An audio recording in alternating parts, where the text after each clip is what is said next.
Welcome, everybody. It is February 12th, 2024, and this is a regular business meeting of the Billings City Council. Please stand with me for the Pledge of Allegiance, and Councilmember Gillick has our invocation after that.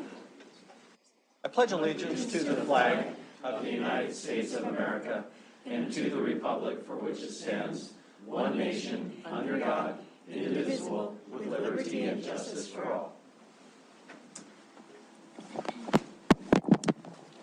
Dear Creator, or by whatever name we invoke that animates, motivates, and comforts us, we are grateful for this place we are privileged to call our home, with its sun-kissed rim rocks, the wild Yellowstone River winding by, the dramatic skyscapes, and the views of mountain ranges on the horizon. We give thanks for our hard-working city staff, ensuring that clean water flows to our buildings, our streets are safe to use, and the necessary information can be found at our library, among many, many other services. We give thanks to our public safety staff who exhibit such care and compassion for our residents, even as they put their lives on the line day after day. We are a community of hardworking people, and collectively, we all make this city, called Billings, hum with activity. Give us the strength, humility, and joy to be our best selves, acting from a place of gratitude and hospitality rather than fear. And here in the council chambers, grant us the wisdom to make decisions that do the most good for our community with the resources our community has entrusted us with managing. Amen. Amen. Tony, would you please call the roll? Councilmember Shaw. Councilmember Shaw is excused. Gulick. Here. Neese. Here. Owen. Here. Joy. Present. Kennedy. Here. Aspenleiter. Here. Tidswell. Here. Boyette. Here. Rupsis. Is with us on Zoom. Mayor Cole. Here. Councilmember Ripsis, if I fail to see your hand go up at any point, or other council members, please let me know if you see that little yellow hand. And if we still don't hear you, Councilmember Ripsis, or see you, please feel free to just unmute yourself and say something.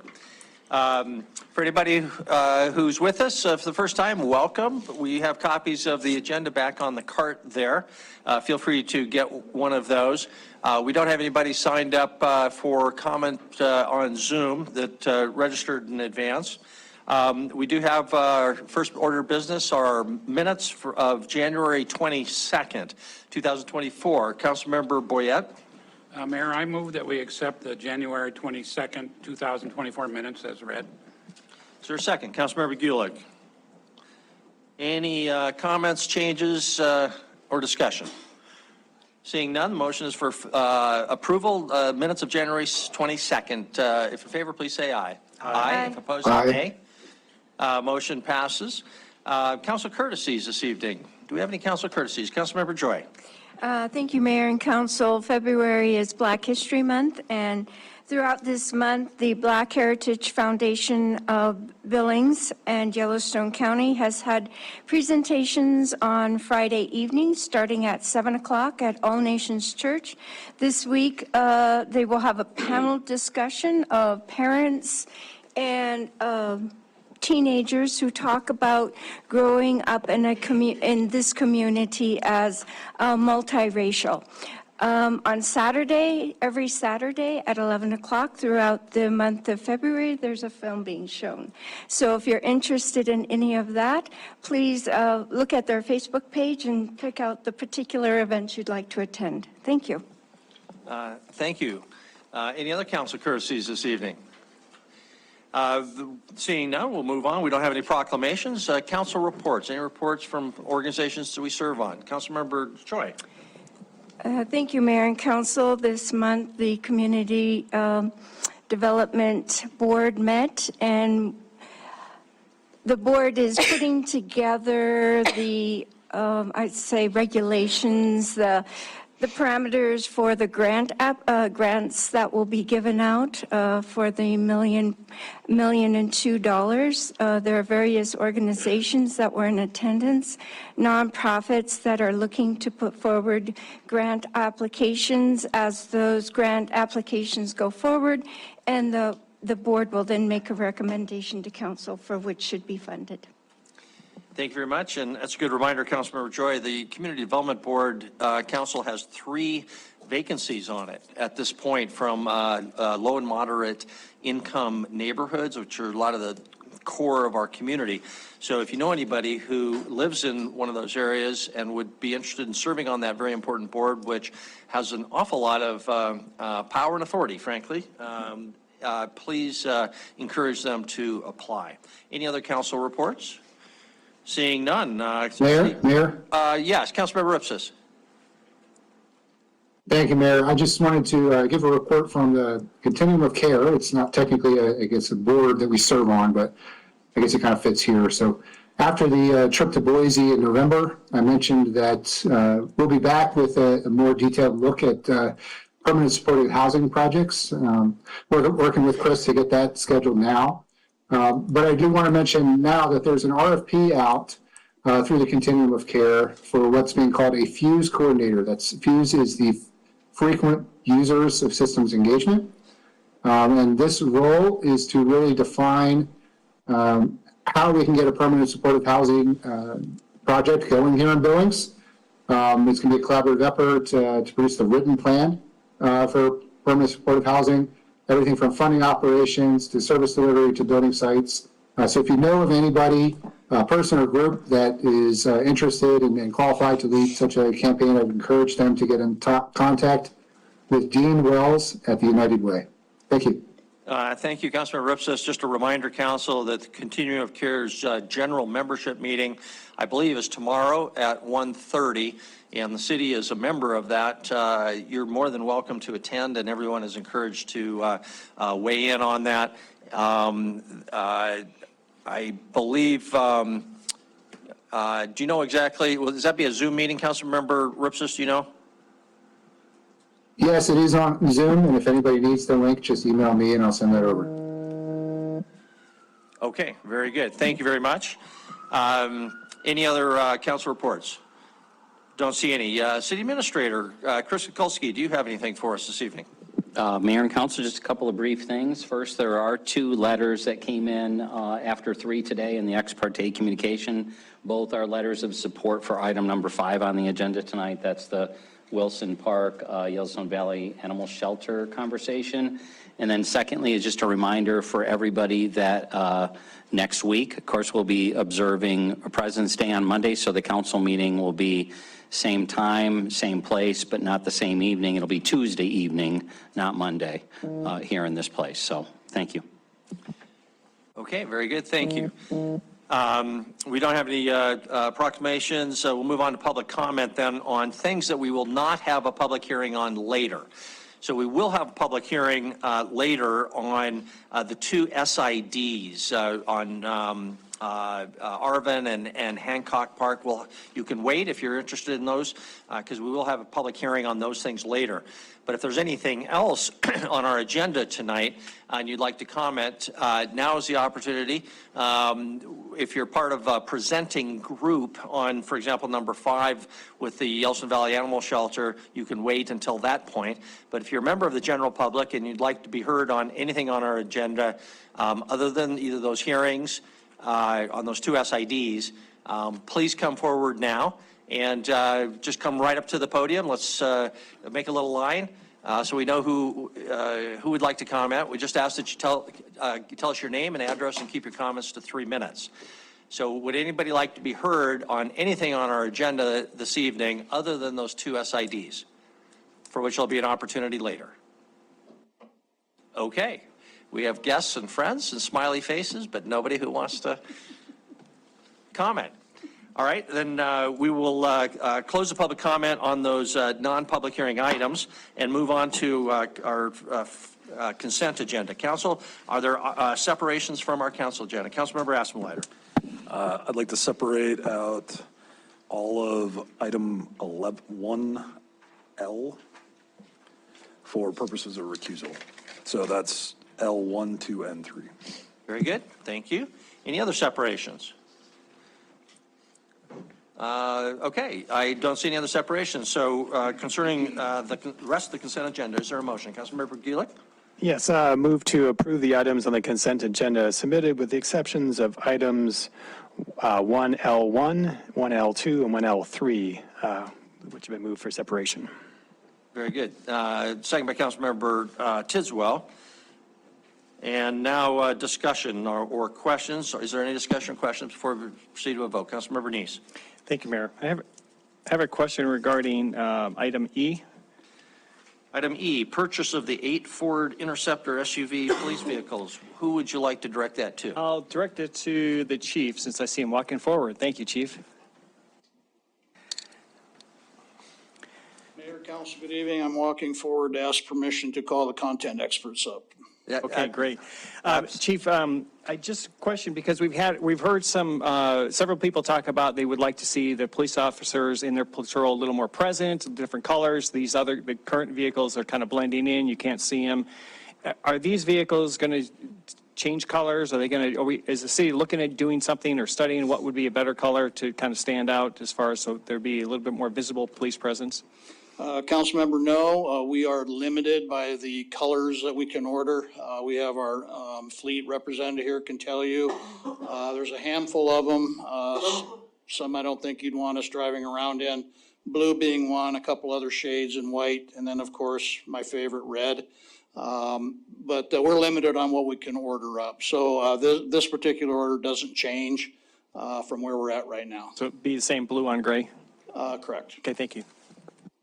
Okay, very good. Any other questions relating to the consent agenda before we proceed to a vote? Okay, we'll move to the vote. The motion is for approval of the consent agenda with the exception of those bills that will be separated. If in favor of the motion, please say aye. Aye. Aye. If opposed, nay. Motion passes unanimously.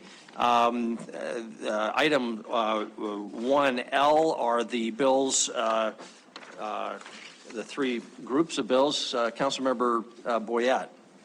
Mayor, I'd like to move that we approve the bills of the week, January 2nd, January 8th, and January 16th. Is there a second?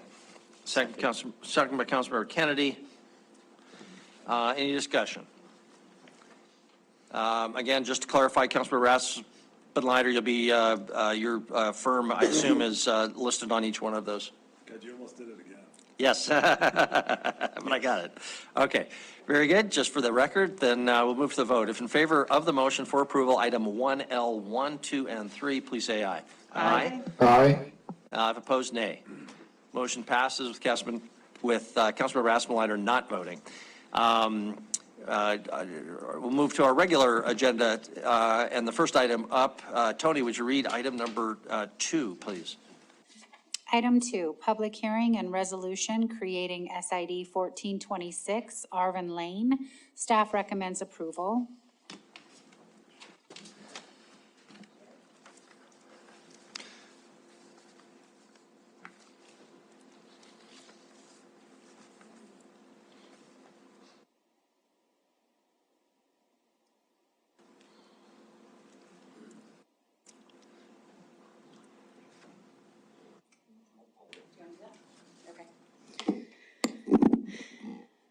Mayor and Council, I'm here tonight to talk about 2 SIDs, and I'm going to refer to them both a little bit as I talk about each one, but is there a slide before that?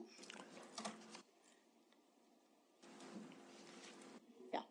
Okay, so the conversation we had when the resolution of intent to create was on the consent agenda, Councilmember Repsis made a motion regarding the SIDs and had a few votes. So I wanted to at least hit on the Gravel Street program so that you guys have some background as to why we're doing these. And then we'll go into the specifics of these 2.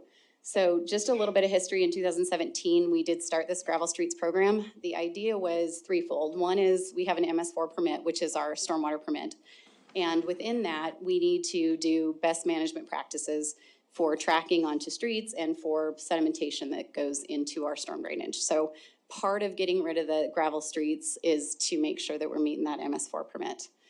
The second thing is maintenance costs for gravel versus paved are really high. So we spend a lot of time on our maintenance for gravel streets compared to all the other streets in town. So we do want to eventually get to a point where those don't take up quite as many of our resources. And then the last thing is we have citizens that are living in the city and are looking to be on a city standard type street. So they aren't dealing with mud and ice and dust and all those things that you wouldn't really anticipate having to deal with when you're in a city. So those were the three things that were behind that program when we started that 6 years ago. In the fall of 2023, I think it was October, we just redid the SID policy.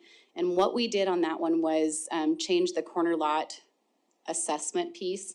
So we used to have all corner lots paid the address side. Then we changed it that commercial and industrial paid both sides, but residential continued to only pay the address side. The idea was, as a resident, you really are only getting the benefit from one or the other street, not both. So that was what was behind that SID policy. And based on the conversation we had, I think it's probably time to re-up our conversation about this program and that policy. I would suggest doing that on a work session, possibly during our budget if you want to see that, because that is a budget line item that we do, but we could have that on a work session before the budget. I think we should discuss two things: the city versus property owner assessments, that corner lot. Historically, I've had conversations with several of you that several of you have wanted us to actually increase the city's participation in some of those just to try to encourage them getting done. And some have wanted to see a little bit less participation. So it'd be a good conversation, I think, to have regarding those assessments. And then the program parameters, I think one of the other conversations that were brought up last time was that we were doing cul-de-sacs. So initially, when we did this, it was with the intent of trying to get participation from those property owners that really wanted to participate. Instead of forcing them into places, we wanted to find the people that were ready to participate in a program like this. So one of the criteria was we wanted people to come to us and say, we want to do this SID. So of the two you see tonight, one of them was a situation where the property owners came to us. So that's why these are here, and I'll give you a little more when we actually get to those. But that's the little bit of background for that. So now we can move on to, if you don't want to ask questions about that now, we can go on to the actual ones, or we can talk about how we want to address the program as a whole. Your call. I think you're good. Keep going. Okay. Oh, did you have I'm sorry, Councilmember Neese did have a question. Just real quick, I didn't see that. On the cul-de-sacs, or just on the charges, when you charge the SID, is it based on the length of the street that they're putting in? And cul-de-sacs, what do you do? Because sometimes the cul-de-sac lengths are like just a few feet. Right. How do you differentiate between cul-de-sacs and normal street? So every SID has the option by state law to assess several different ways. You can do it per each, you can do area, lineal footage. In this one, we did the equal amount method for almost all of them. Because they're all residences, we figure they drive on the street or use the street about as much as the other one, so, as anybody, so Okay, we thank did you. equal amount. Okay, so the first one is Arvin Lane. This is a location, as I alluded to earlier, Hancock is one that the property owners actually approached us about. When we have one in an area, we actually try to do more than one just because we try to get that economy of scale when it comes to construction. So you can see Hancock and Arvin, these are the two we're talking about tonight. And Arvin is the one there on the left that we're going to talk about first. So the project, again, was developed because a nearby street, Hancock, asked us to look into it. We spent a lot of time on Arvin last year, a lot of time.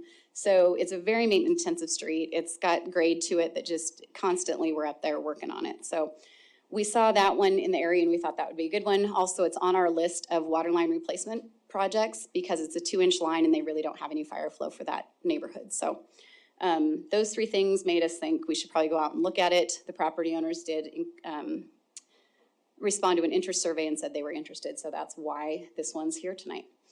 It is basically new asphalt. It's 34-foot street. There's curb, there's no sidewalk, and there are the 8-inch water line that goes through there. This is the district boundary. The two corner lots there are the ones they are fronted on Arvin Road and addressed on Arvin Road. So they are not paying for this. The other four are paying it equal per each. And these are the total costs. So the assessment's $42,000. Like I said, the water amount, the $154,000 was the big part of this project. But it's a 2-inch main and eventually needed to get replaced. So we took the opportunity here. And then the SMD funds would cover $88,000 of that. Generally, that is the curb and gutter and then the city's portion of the asphalt. There's also some valley gutter and then the ADA ramps that are on Arvin that typically fall in the city's purview anyway. And I'm not going to go through all this, but the schedule started a year ago. So that's the first time we reached out and talked to the property owners. We've had many meetings. We've been through the design. Again, we're kind of doing the new thing where we bid this now first because our cost estimates were wildly off there for a little while when we were trying to figure out what the construction industry was going to do.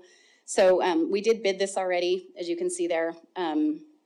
Resolution of intent was in January. Tonight's the public hearing, and we have no protests on this project. So we would start this throughout the summer, be done this fall, and then have it on taxes. So that is Arvin. Very good. Thank you, Debbie. Council, questions for Debbie before we go to a public hearing? Councilmember Kennedy. Debbie, would you put up the picture of the houses? And you have the two that are there that are corner lots, and they both access their property off of the other street. Is there any access from the Arvin Lane that you're going to pave onto those properties? There is access on the north property, I believe, has access from that side. There is access, but that access, do they use it? Do they not use it? Looking at it, if they're not being assessed and everyone else is that has access on the road, I'm just asking the question. If anyone accesses that road, wouldn't they be part of it? So the way our SID policy reads is simply addressed. So if it is, now if this was commercial or industrial, yes, they would have to pay both sides. But if they're addressed off of one street or the other, that is what our policy says. That's what guides which side. So for instance, if Arvin Road comes in on an SID, they have to pay that for Arvin Road, but they don't have to pay Arvin Lane. However, if they have a driveway on that side and we need to do work on their driveway, they are assessed for that.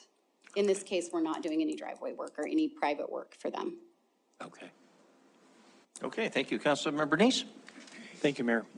Debbie, I don't see sidewalks in here. So why are we, typically we always want to put sidewalks in. So what's the rationale of not putting sidewalks in for this property when the standard normally is to put sidewalks in? Right.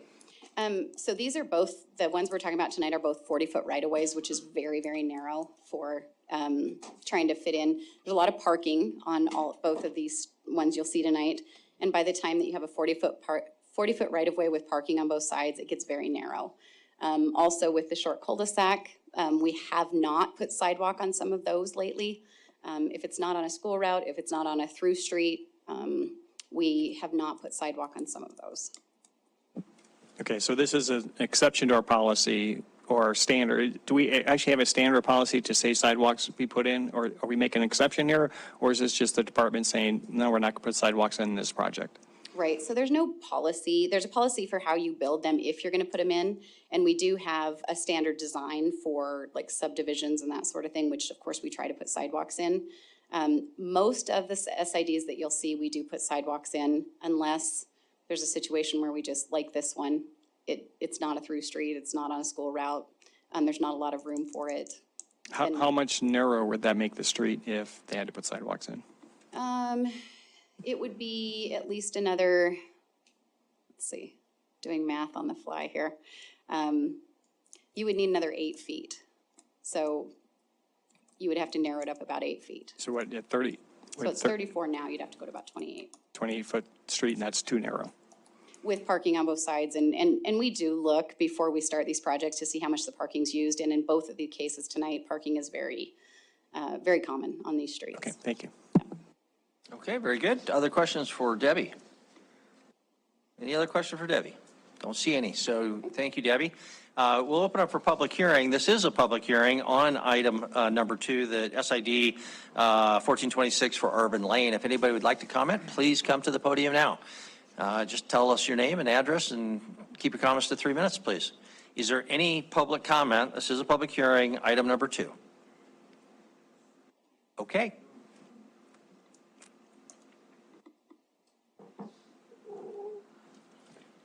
Hello, my name is Gail Lambert. I'm a resident on Hancock Drive. I just had a question on your bullet point. Your last one said this would not appear on taxes until the fall of 2025? That's what it said. Right, sorry. Go ahead, Debbie.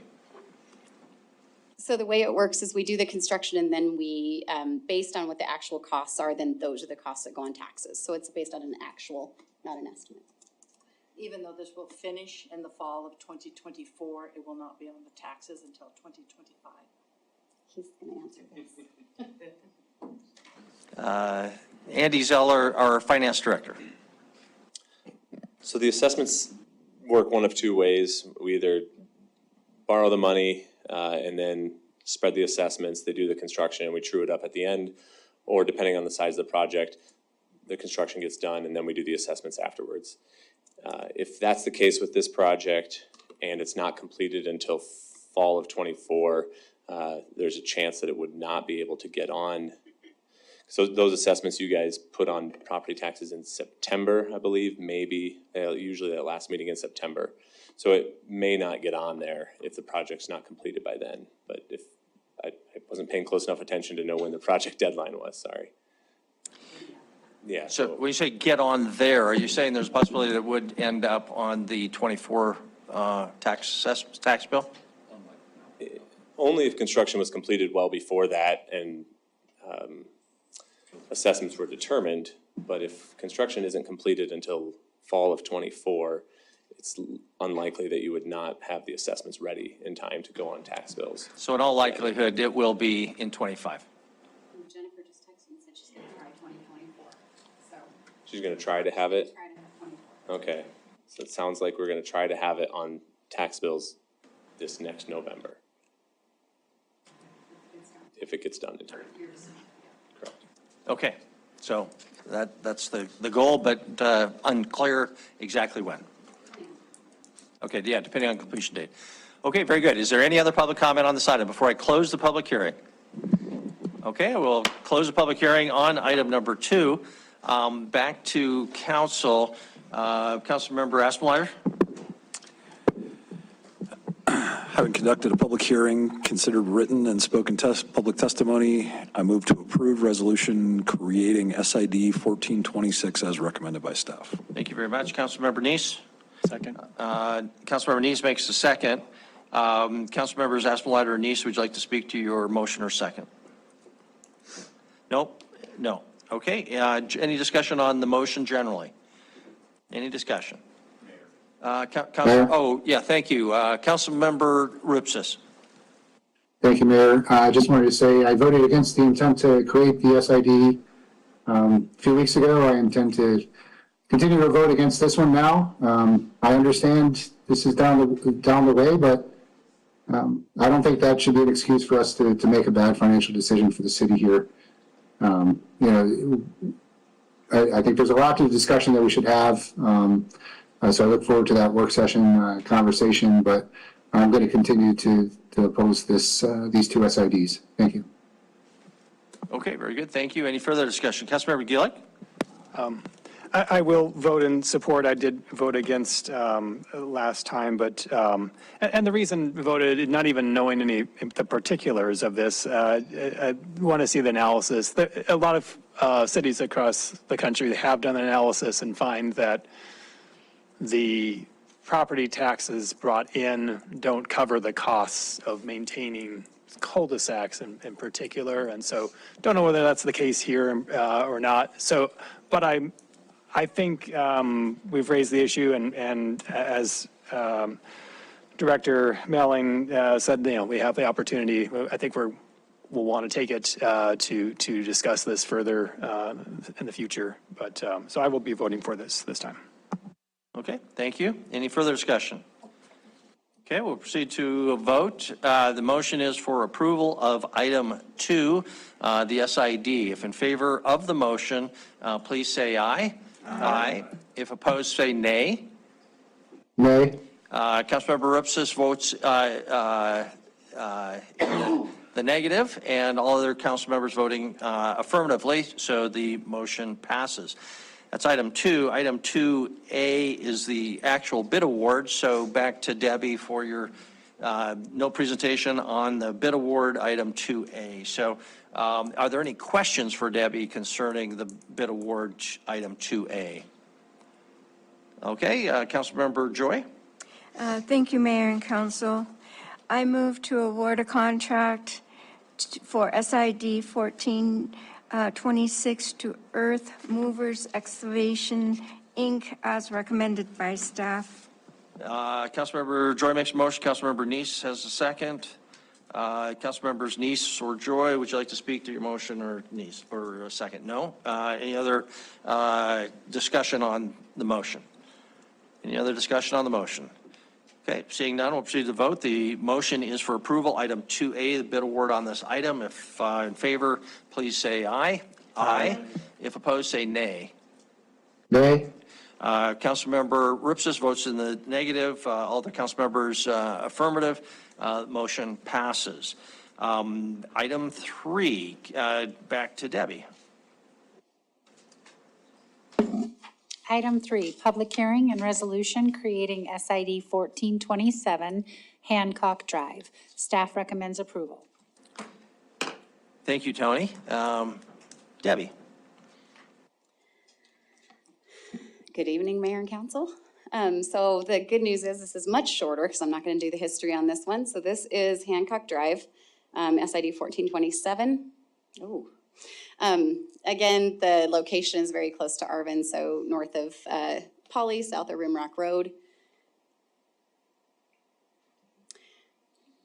So in this particular case, this is the project that a property owner called in and asked what it would take to get the street paved, and that got us started on this SID. Again, the maintenance required for these gravel roads is high, so that's why we look at them. In this particular case, there's only 30 foot of right-of-way, and it would include a concrete curb and then the concrete approaches going into driveways. So very narrow street. These are the property owners. As you can see, we do have a per each assessment, the $7,900 for the 4 properties. You can see that on the 3. The other 2 on the north side, one of them is $3,200 worth of work that is private, so it's not the street, it's not the curb and gutter, it's actually driveway work, and the adjacent property also had additional work. So that's why those 2 are a little bit different. The total project cost is just under $130,000, with the assessments being just under $40,000 and the city's contribution being just over $90,000. And again, I won't go through each of these, but we've been working with the property owners for about a year on this, from the time the first survey comes in to the time we do the resolution of intent, the design, the bidding and everything. Again, we did the bidding beforehand this time so that you had an actual cost instead of an estimate. And we will be doing the construction this year. If we can get them on taxes in 2024, we will. If not, 2025. And I think I missed it, but we did have one, oh, there it is. We did have one formal protest on this that was 20%, just over 20% of the project. So it doesn't meet the 50% threshold that says you can't create the project, but it does, it was a formal protest. So, any questions? Very good. Questions for Debbie? Any questions for Debbie? Maybe if you could put your the PowerPoint down so we can see Councilmember Ripsis, please.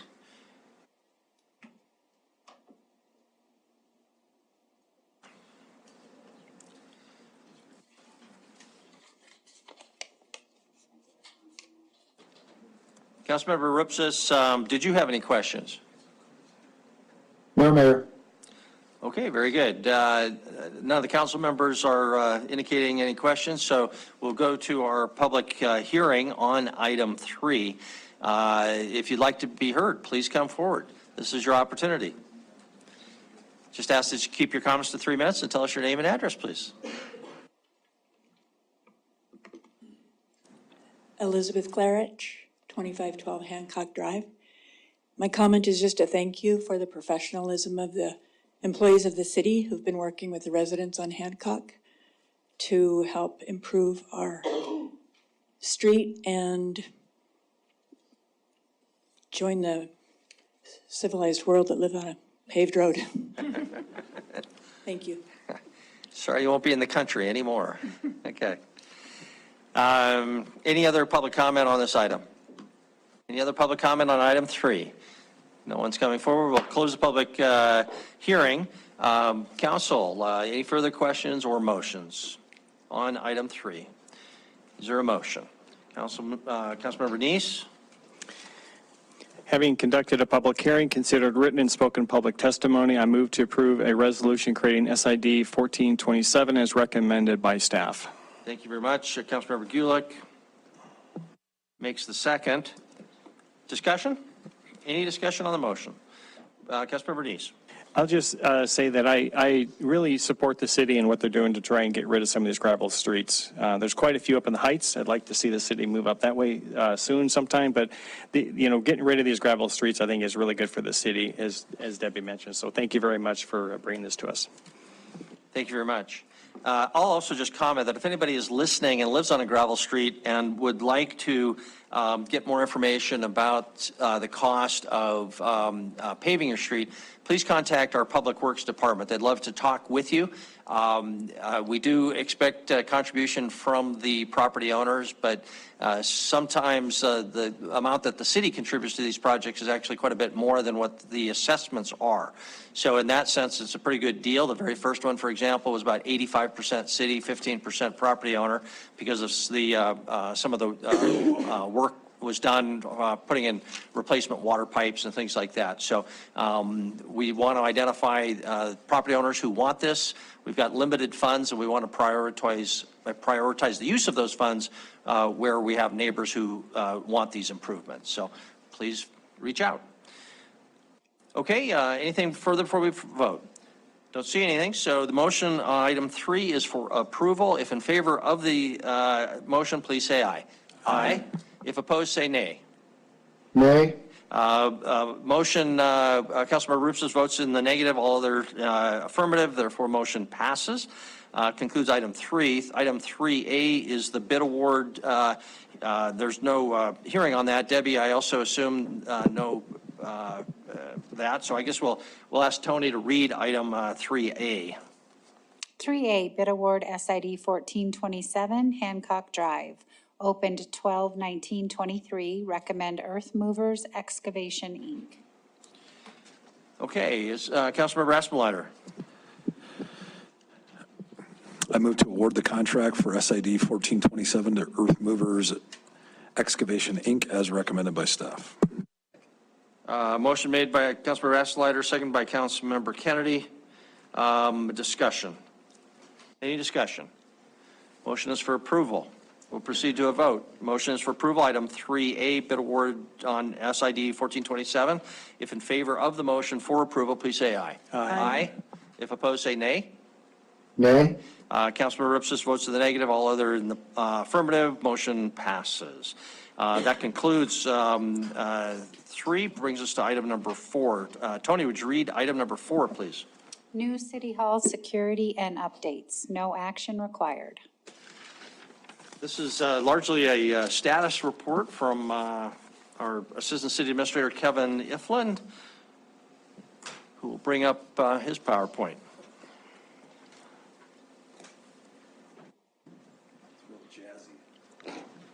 Wow.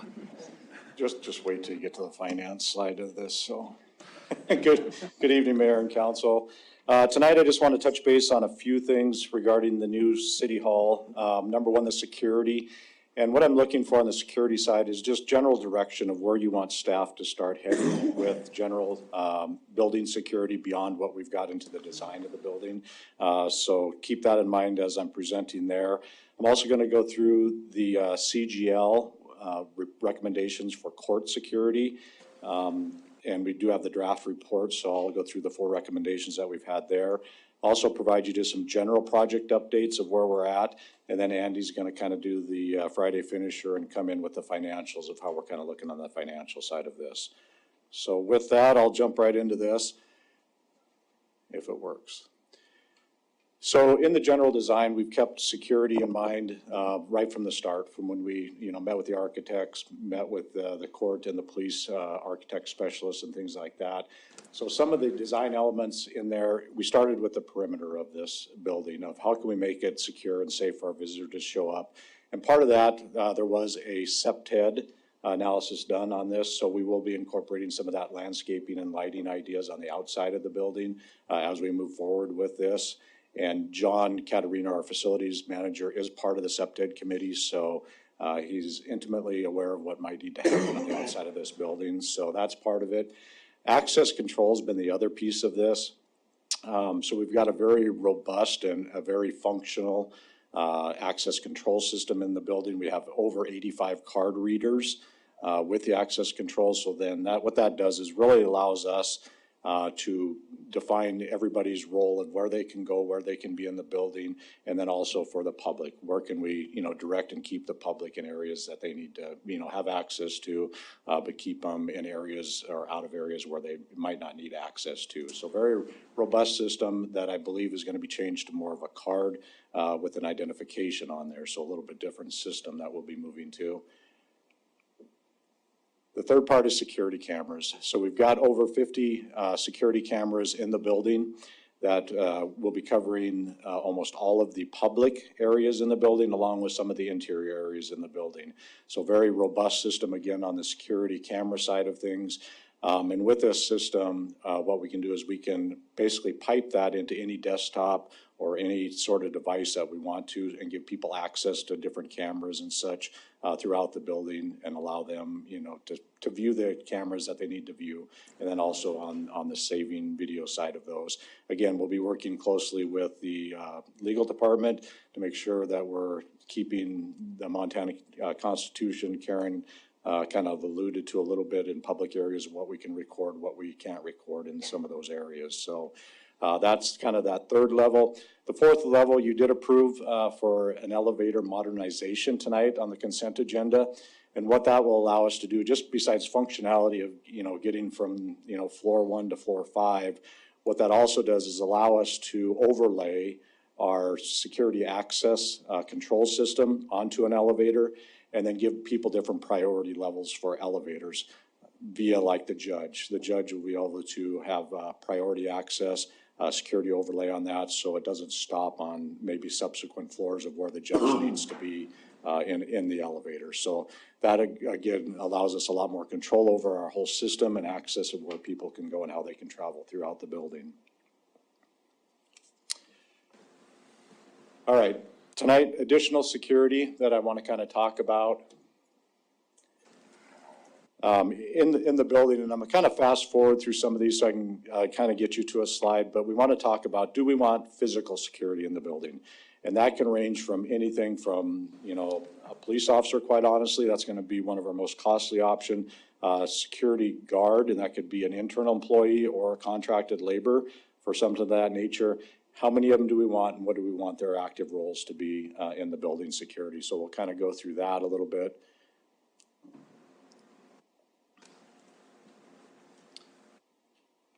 And again, when I talk about mobility, I mean security personnel walking around the building. Do we want them to be mobile and move throughout the building? Again, the outsourcing and the internal. The other thing that came up for our security is Everbridge, and we had a meeting last week on the Everbridge alerting system, and we can create a group of people that want to sign up for this, and it could be employees in the building, and then so if we do have an emergency in the building, an alert would go out to all those employees that are signed up and let them kind of know what's happening, maybe where to take refuge if there's something of that nature going on in the building. And then also the Skybridge I want to talk about and touch on a little bit later. We do have a Skybridge access that we do not own, but we do have a memorandum of understanding with the owner of that. And part of my conversation with the 2 municipal court judges last week kind of mentioned some of those things that I'll talk about when we get to the CGL report with the Sky Bridge. So with that, this is facing east right here, so this is our main entrance. That's where we anticipate all the public coming through that entrance, minus the 3rd floor Sky Bridge. So this is the main entrance here. When I talk about a reception area, what we've got is we've got a pretty robust signage system as people come in the door, and we were anticipating in this area here having some sort of kiosk, whether that be electronic or something, a wayfinding source for people to know where they need to go in the building there. If we were looking at additional security and more of a reception type area, they'd probably be either placed in this area here, this is a stairwell going up, or a little bit more out in this area here, depending on where we wanted to put them. The point of that would be that as people come in the door, they're going to recognize, okay, we do have some sort of security in the building. That person could then also provide information, direction of, people where they need to get in the building. So that's probably what I would consider, besides staying status quo of having no security, that we have somebody in that reception area guiding the public, knowing that we have security in the building, and we could also put a monitoring type system in that kiosk for that person to monitor. They could be monitoring 3rd floor, who's coming in and out of 3rd floor, all that sort of stuff that goes along with that. So that's what I would say the first level is. And then we can start building on that, depending on what direction council wants to go. The next, portion we could have is we could have a mobile person in combination with that person that's going around to the building, checking different floors, helping out, possibly escorting people when they need to be escorted somewhere. We've got 5 floors on this building, so they could be move around to any one of those floors and help where needed. If we do have to, have people that need to be, told that they can't stay in certain areas or they're causing problems in certain areas, that person could go from there. So again, we can add any level, based on having no security personnel in the building, and then ramping up from there. If we wanted to have 5 people, one on each floor, monitoring that building, we could certainly do that. Obviously, the price tag is going to go up as we do that. What I would kind of use for a base level of security for the building, talk about one person, talk about $70,000 to $80,000 is what it would be, whether we contract it out or whether we brought them in-house. Depending on what direction I get from you, I'll bring you back more firm numbers on that. What I can tell you also is I've been talking with Gavin, the library director. He has contracted security at the library. We could do something similar, as they do and contract that out. And I've been talking with him is, can we partner? And just have a bigger type of security staff, whether it just be a contracted labor or internal people. Because what that allows is for me to staff that during business hours, I have to have more than 1 FTE. But if we combine with the library, there might be some synergy and some economies that we can come together on that. So I get a person that's on vacation or something at City Hall, I can pull one from the library, and then, we'd have that station still covered. So depending on what direction council wants to see, we'll bring you back those exact figures. What I can tell you is a contract for the library, having generally 2 people there runs about $140,000 a year at this time. So that's kind of the main point here. This is just a little bit of a close-up here. So this is the main lobby area here, and this is where I'd envision we'd have a reception type of station there if we wanted to go that route. And we have designed that we can put a reception station in either one of these areas here, wherever that would work out the best for as people come in the door there. With that, I'll go on to the CGL recommendations. There were 4 recommendations, and this again is just for the court security piece of this. When CGL came to town, we did give them a tour of the building there, and showed them here's what our designs were, and here's the things that we've incorporated into the design of the building. The first one that they came back with was basically investigate the Montana Code annotated to see if we can designate the whole entire building, so all 5 floors, to be a gun-free zone. I did speak with legal, and very problematic to make that happen. We can certainly go down that road, investigate a little bit further. Again, talking with the judges even and having a conversation along that line, they kind of agreed. Very problematic to designate the whole building a gun-free zone. What I'd recommend is that we do not designate the building, the entire building as a gun-free zone. And I'll get to a map here in just a minute and kind of show you the layout. In fact, I'll get there now. The other one was a secure barrier near the elevator on the second floor. The third recommendation was a private restroom for judge use only. And the fourth one was hardening of a holding room. So what you're seeing here is a color-coded map of a second floor. The green area, shaded green area is public. So when the building's open, the public would have access to all of the green area there. The orange area is what I would call the public secure area, and that's where the courtrooms are located. And then what we've done in the design here is we've incorporated a security checkpoint right here in that area. So people either coming up the stairs or coming off the elevators, there's a little foyer here for paying your court fines and stuff. And if they want to get back into this area, this is where the screening area would be.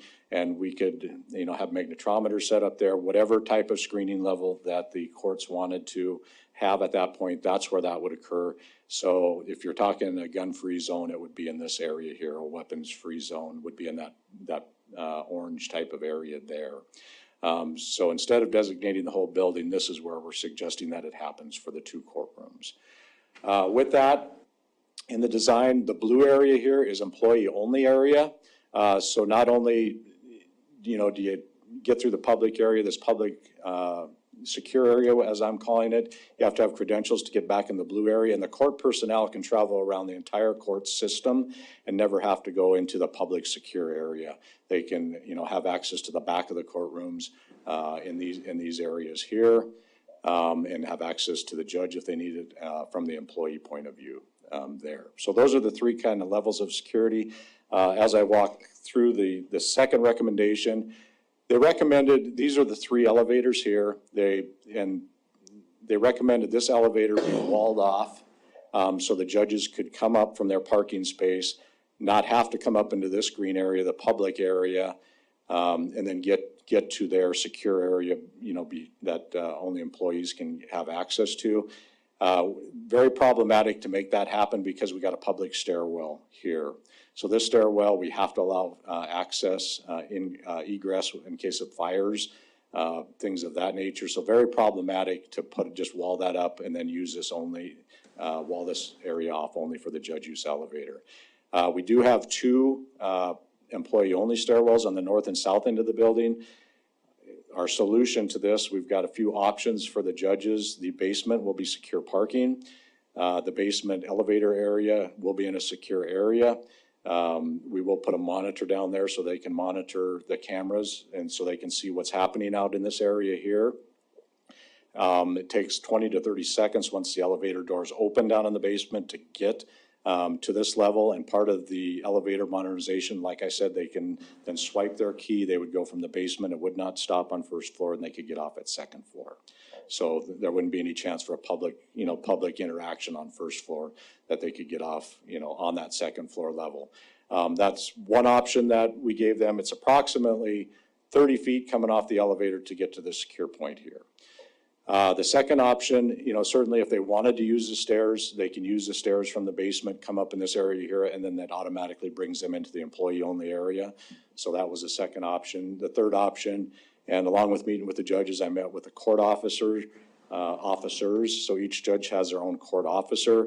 They could certainly call the court officer, and the court officer could either meet them in the basement or meet them on second floor there and escort them, the distance in the public area so they wouldn't have to come into contact with any public in that area.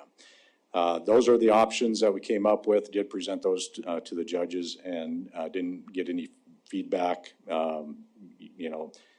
negative feedback, I guess, on those options being presented to the judges. The other one was a private bathroom for the judges. How we design these courtrooms. This is the courtroom here. This is the main jury deliberation room right here in the orange. And so when a jury is deliberating in that room, this door would be manually locked. This door would be open for the jury to use this restroom. And then when jury's not in that room and being deliberated, this door would be locked, and then this bathroom would be available. Whether judges wanted to designate that, judges only, or employees, anybody can, employees can use that however they wanted to determine that. We have a similar situation over here, except this is a alternate jury deliberation room. That's also kind of a mid-size meeting room, as we labeled it, and it might be used for drug court also. So with that, we've got the same kind of door design, single-use restroom. If a jury was deliberating in here, this door would be manually locked. This door would be open. Anybody in that room could use that. If not, vice versa. The interior door gets locked. The outside door can be opened. When I spoke with the judges, says we can make this a judges only bathroom, that nobody else could use that.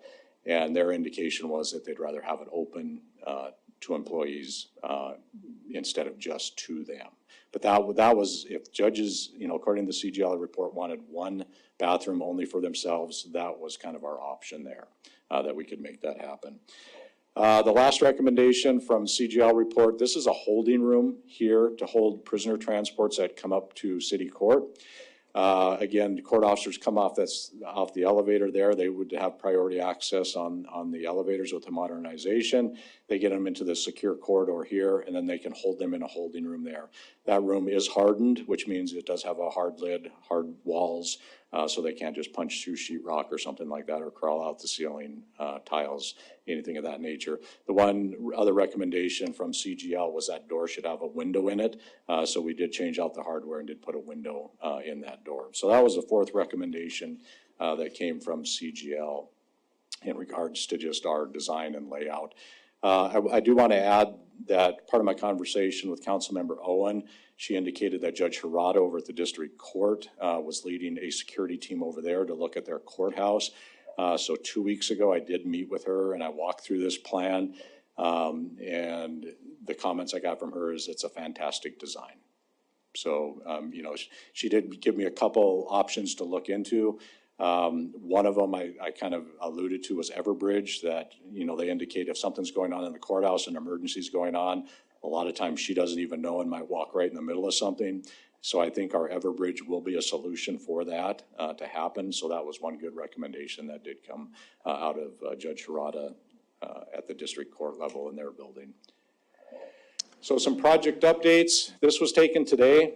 New city council chambers. So they got the ceiling up, starting to frame the dais out. This is where the video monitor will be. And then they're doing some painting work on the sound soffits underneath that. So as you can see, we're progressing pretty steadily over there with our projects. Construction schedule. So I just looked at the construction schedule today. Dick Anderson Construction, our contractor, general contractor, indicates, again, by their construction schedule, that they're going to be done that probably second week of July is when they think that they can turn the building over to us. So we'll see if they can hold that schedule. Next will come furniture and assembly. So we're working on the furniture contracts, getting them out there, getting the furniture ordered. We've got, if we did the entire building all at once, it's going to take about 6 weeks for furniture assembly to make that happen in the building. So we've got that going on. The elevator modernization, if in the consent agenda, when you look at that packet, from the date that we sign the contract, which will be tonight, and we're going to get it right over to them, we'll get a schedule. What we're being told right now is it's going to take about 56 weeks for those elevators to be completely done and turned back over to us all functioning. However, we've got to have one functioning elevator in the building at all times because we've got a tenant, the county, on third floor. So we've always got to keep one functioning elevator. So part of my fun job is going to be just the logistics of moving people in and out of that building, and what does that approach look like to start populating that building over there. But the elevator modernization will just make it a lot more challenging for us, to get people moved in and what sequence that'll be. We're still working on the concessionaire area, the retail space on first floor there. NAI's putting together kind of a different marketing brochure for us. we've kind of designed the back and front of the house of a concessionaire area, because we think that'll make it more appealing to some of these potentially smaller businesses to kind of lay that out and say, here's what it is. And then we'll look at even arrangements like a concessionaire agreement, similar to what the airport does, what the library does, something like that, and see if we, see what kind of proposals we get back, or see if we can, work some sort of partnership towards like a concessionaire agreement for that, to see if we can generate more interest in that space. I talked a little bit about move-in logistics. Part of that is we're setting up a moving committee, so all the departments that are moving over there, what I've asked for each of the directors is to give me a couple names for people that can be involved in this moving committee.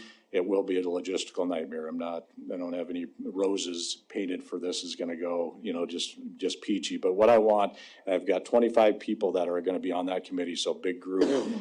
But what I want to do is one point of contact that I can go to that moving committee, give them all the updated information, kind of all the new stuff that we've got going on, hear from them of what might be easier to do. But we've got to get moving on, records, just the logistics of records in this building, things of that nature that, yeah, we've got, 8-9 months, but we need to get started now and making some of that stuff happen so it's not in the last few weeks. So I did just schedule the meeting for next week, so that'll be our first meeting of that moving committee to kind of get rolling and then help with the logistics of how we're moving people in and doing that. And with that, add on top, we've got a bunch of city leased space. So we've got the Miller building that we've got building planning, community development, code enforcement all in, and the county says we really want you out. The sooner the better type of thing. So we'll kind of work on that. Just adds one more layer to dealing with that. Deb and her group down at the depot, same sort of thing, lease space. So we need to get working on the logistics of getting them out of that lease space. And again, let the business owners, or the county, whichever instance it might be, start to find tenants or do the remodeling, like in the case of the county, that they need to do. So with that, I'm done, and I'm going to turn it over to Andy. He's got a little bit on the financial side, and then we'll come back and answer any questions. Thank you, Kevin. Andy? You didn't add color to it, did you? Nope. Good. All right. Thank you. So I just want to give you an update where we're at financing-wise, because you'll see some things coming up here probably within the next couple of meetings that you'll be asked to take action on. So back in December of 22, we brought to you guys, based upon the design estimates, a funding package of, at that time we thought the project was gonna be about $43 million. And we had, at that time, identified $32 million of cash on hand, primarily from the general fund and the American Rescue Plan Act. We had some other sources as well, but those are funds available at that time. We had the difference then would demonstrate our construction financing needs. Ideally, short term. We had part of that committee and what we brought to council said, hey, we've got these future revenues coming in that we want to use to pay this debt, but obviously the construction's happening now, so we need to do some financing. Those revenues were state entitlement share. I put two columns here because there were some ranges on them. The state entitlement share, $650,000. Future marijuana tax revenue totaling $800,000. We're still pursuing historic tax credits. At the time in December of 22, we estimated that to be about $2.5 to $3.5 million. Right now, it looks like that could be higher, probably closer to $4 to $6 million. Consequently, the sale of the existing city hall and other city properties at the time, we had estimated a range from $4.5 to $7 million. That doesn't look like it's going to be that high. I think you'll probably be closer to $2.5 to $3 million there. I had totals on that, but maybe they're blacked out there. I'm not going to try to do mental math here, but the range was, I don't know, something like 8.5 to 11 or 13 million. We felt like, hey, we've got the financing, or we've got the future cash flows to pay for this construction. Since then, well, tonight you approved an elevator change order. I have 900,000 up there. That's a little bit higher than what you approved. We also had some work that was outside the scope of that 43 million, largely moving fiber connection over there, some asbestos abatement work, other miscellaneous things of about $500,000. And then when actual bids came in, they were less than 43 million, but we've done some change orders for the windows and the generator, and that frankly took us up to a net of $1 million. So if you add those three to our previous 10 million, our short-term financing needs about 13 and a quarter.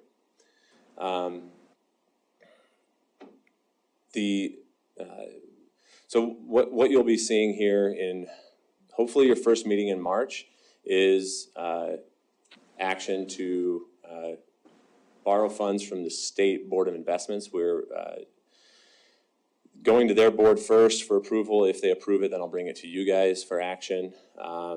That will be short-term, I'll say. And the benefit with going with the state is we can pay it off at any time. And it's a draw feature, so we'll borrow as we need. We won't take it all up front. If historic tax credits do come through, it's very likely that we will have a historic tax credit investor that is also our lender. And at that point in time, we'll probably pay off everything with the State Board of Investments with this lender and do one package. So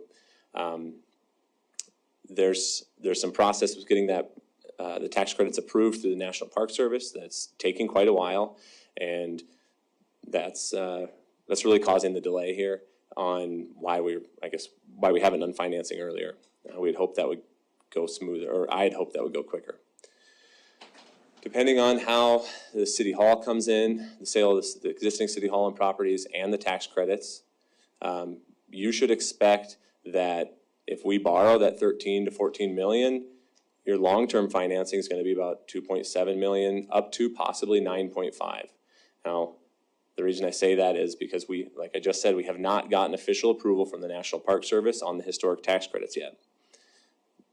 There is in my perception, small but possible risk that they come back and say, hey, none of this is eligible, and we get $0 there, in which case we're financing the larger side of that, 9.5 million.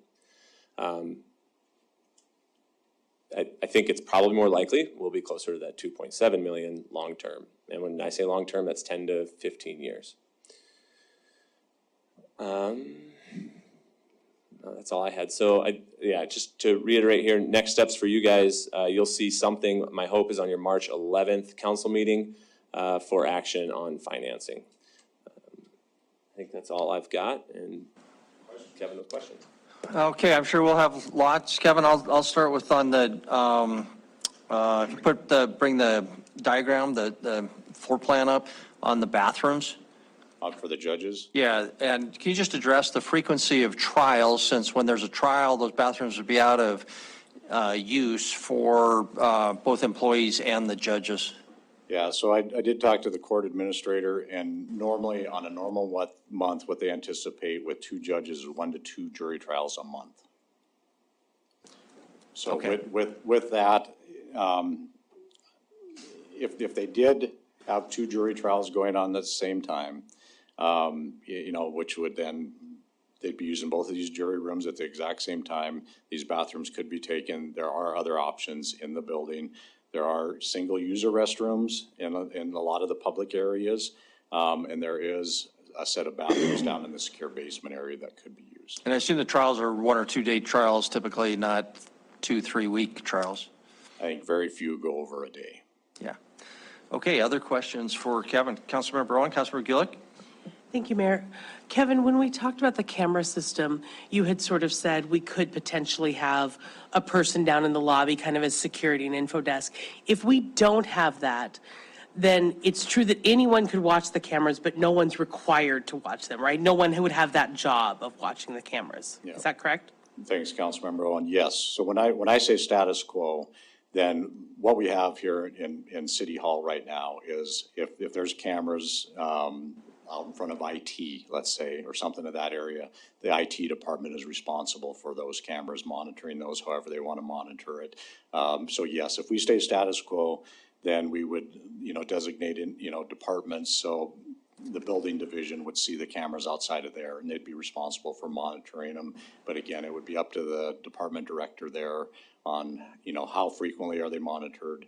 I mean, is it just up on a desktop as you're sitting there doing something or what? But that would be status. And so then, Mayor, as a follow-up, Please. if we had that reception person down there, is it feasible for one person to field some public requests and watch a bank of cameras? Is that a doable thing?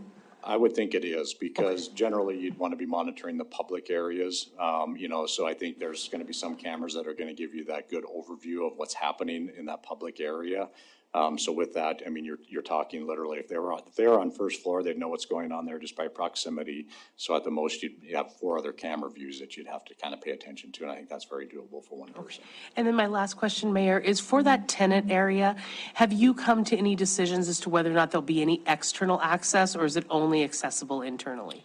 And Councilmember Owen, you're talking about on the first floor? Mm-hmm. Yes, so again, this is the tenant area right here, and we did check with SHPO at one point. We'd have to confirm it, but there could be a potential that they could put a door in right here to have exterior access. Or even like a walk-up window or something? Yeah, I don't know what that would look like, quite honestly, but yeah. I mean, there is a potential. Again, we'd have to get it approved by the SHPO for the historic tax purposes, but yes. Thank you, Mayor. Okay, thank you. Councilmember Gillick? Speaking of historic tax credits, so do I understand then that there's the 3-part application. Part 1, we passed. The project's eligible, it's historically significant. Part 2 is where we describe what we're planning, the existing conditions, what we're planning on doing. And so we haven't heard yet from the National Park Service on the Part 2 of the application, is that right? Correct. We're not through Part 2 yet, and a couple reasons. I'll give you a little back history. So we at the beginning of the project, like when we moved the Pomeroy art and stuff, we did, reach out to them and say, okay, is this going to be allowable? So we were kind of getting things what I would call pre-approved, but it's not technically an approval. They were just, giving us their opinion on it. Well, in this process, we switched people in that process at that level. So then we had to kind of, I don't want to say start from scratch, but then this person had some questions when we submitted, which then we had to go back and kind of explain those things. And just an update today when I was on with our design team, it is going to the feds for review. We anticipate about a 4-week process or less now with that. We're not seeing any major issues, problems, anything like that at this point, but I think Andy, is bright being on the conservative side when he's, speaking that, yeah, it could be nothing, but, we're anticipating that we shouldn't have any big issues because, like I said, we went through the as much a pre-approval process as we could before we did some changes. Please. Just to follow up here. Yeah, I think I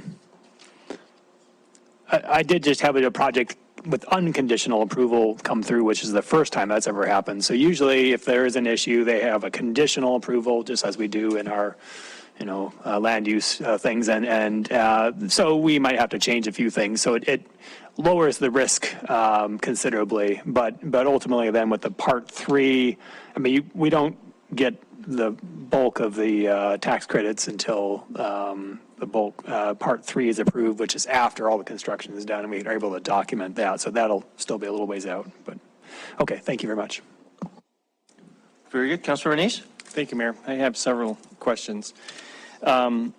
Kevin, initially when we looked at this building, we talked about having an elevator from the basement to the court, which is just be 3 floors total, probably 4th for all the mechanics. Can you explain why maybe we're not able to do that now? Yeah, absolutely. So the design team at the very start, we did look at putting an elevator, and it was, we tried to make it adjacent to a stairwell here, just for structural purposes, things of that nature. And then for use by court system and then also by the police department. We did look at that. Very, very, very cost prohibitive to even put a single use elevator and build it into the design. So very early on, we just said it's probably not in that scope of budget to do that.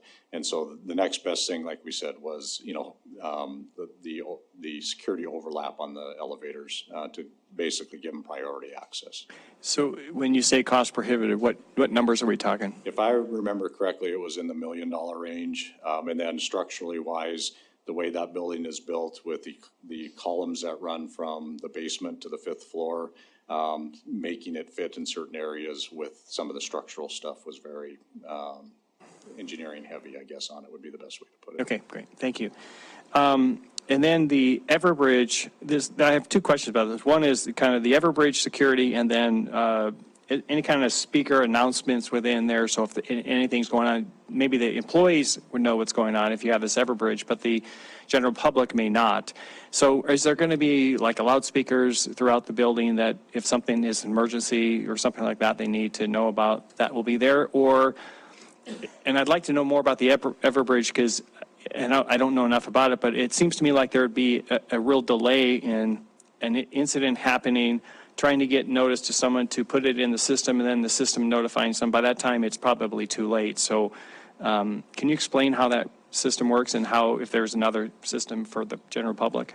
Yeah, thanks, Councilmember Dees. Yeah, so number one, we don't have a PA system throughout the building, public address system throughout the building, but we do have alarm systems.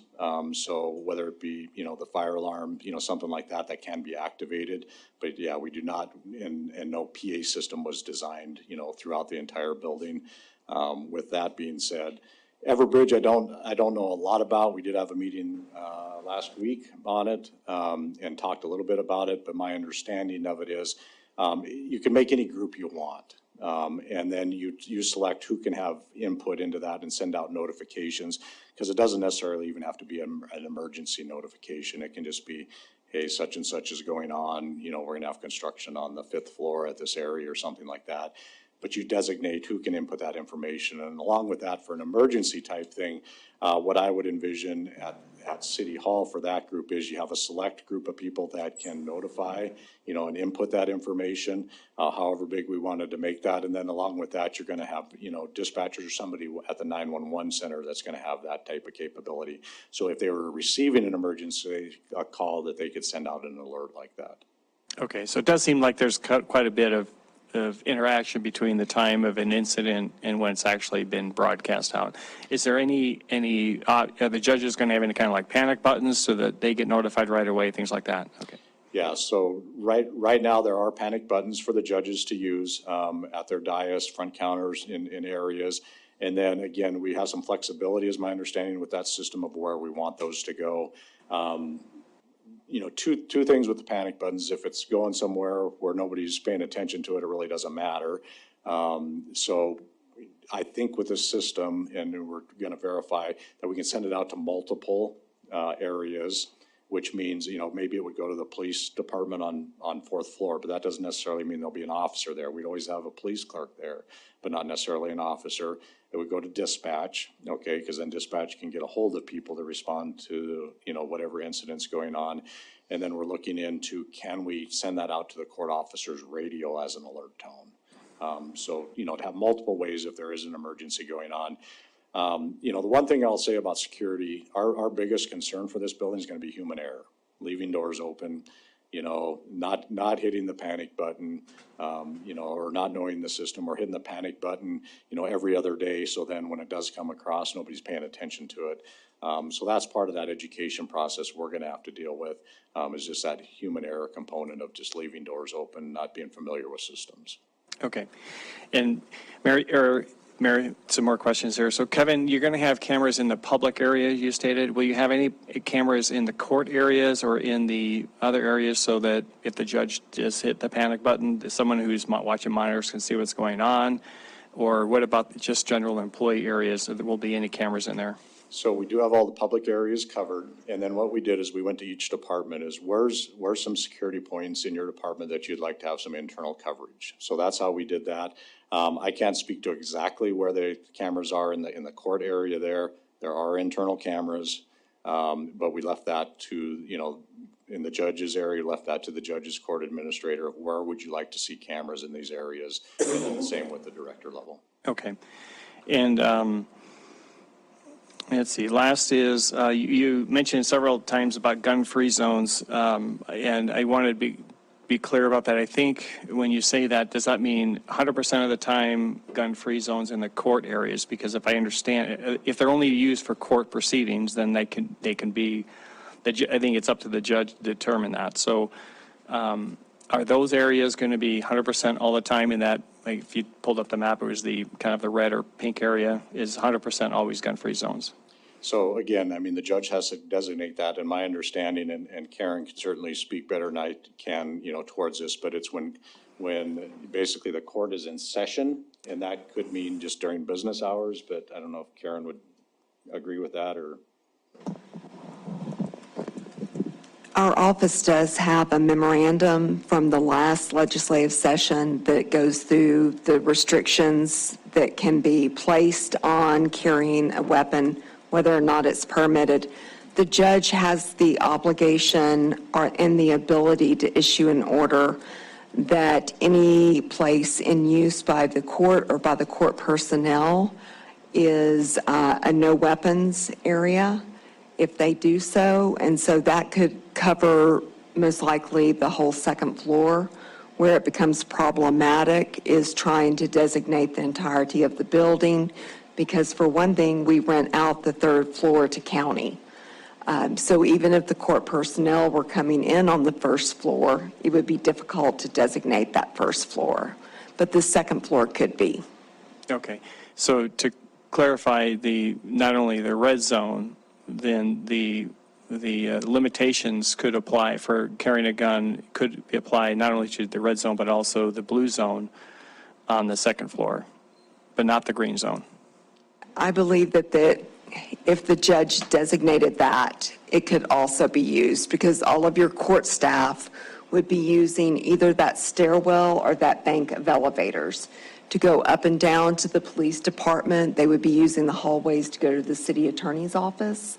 And so during court hours, that could feasibly be designated as an area used by the court staff. So you're indicating even the elevators could be considered? I believe that the elevators as to that floor right there. The problem with trying to designate the entirety of the elevators is that when the elevators are going up to 5, that's typically not going to be something in use by court staff.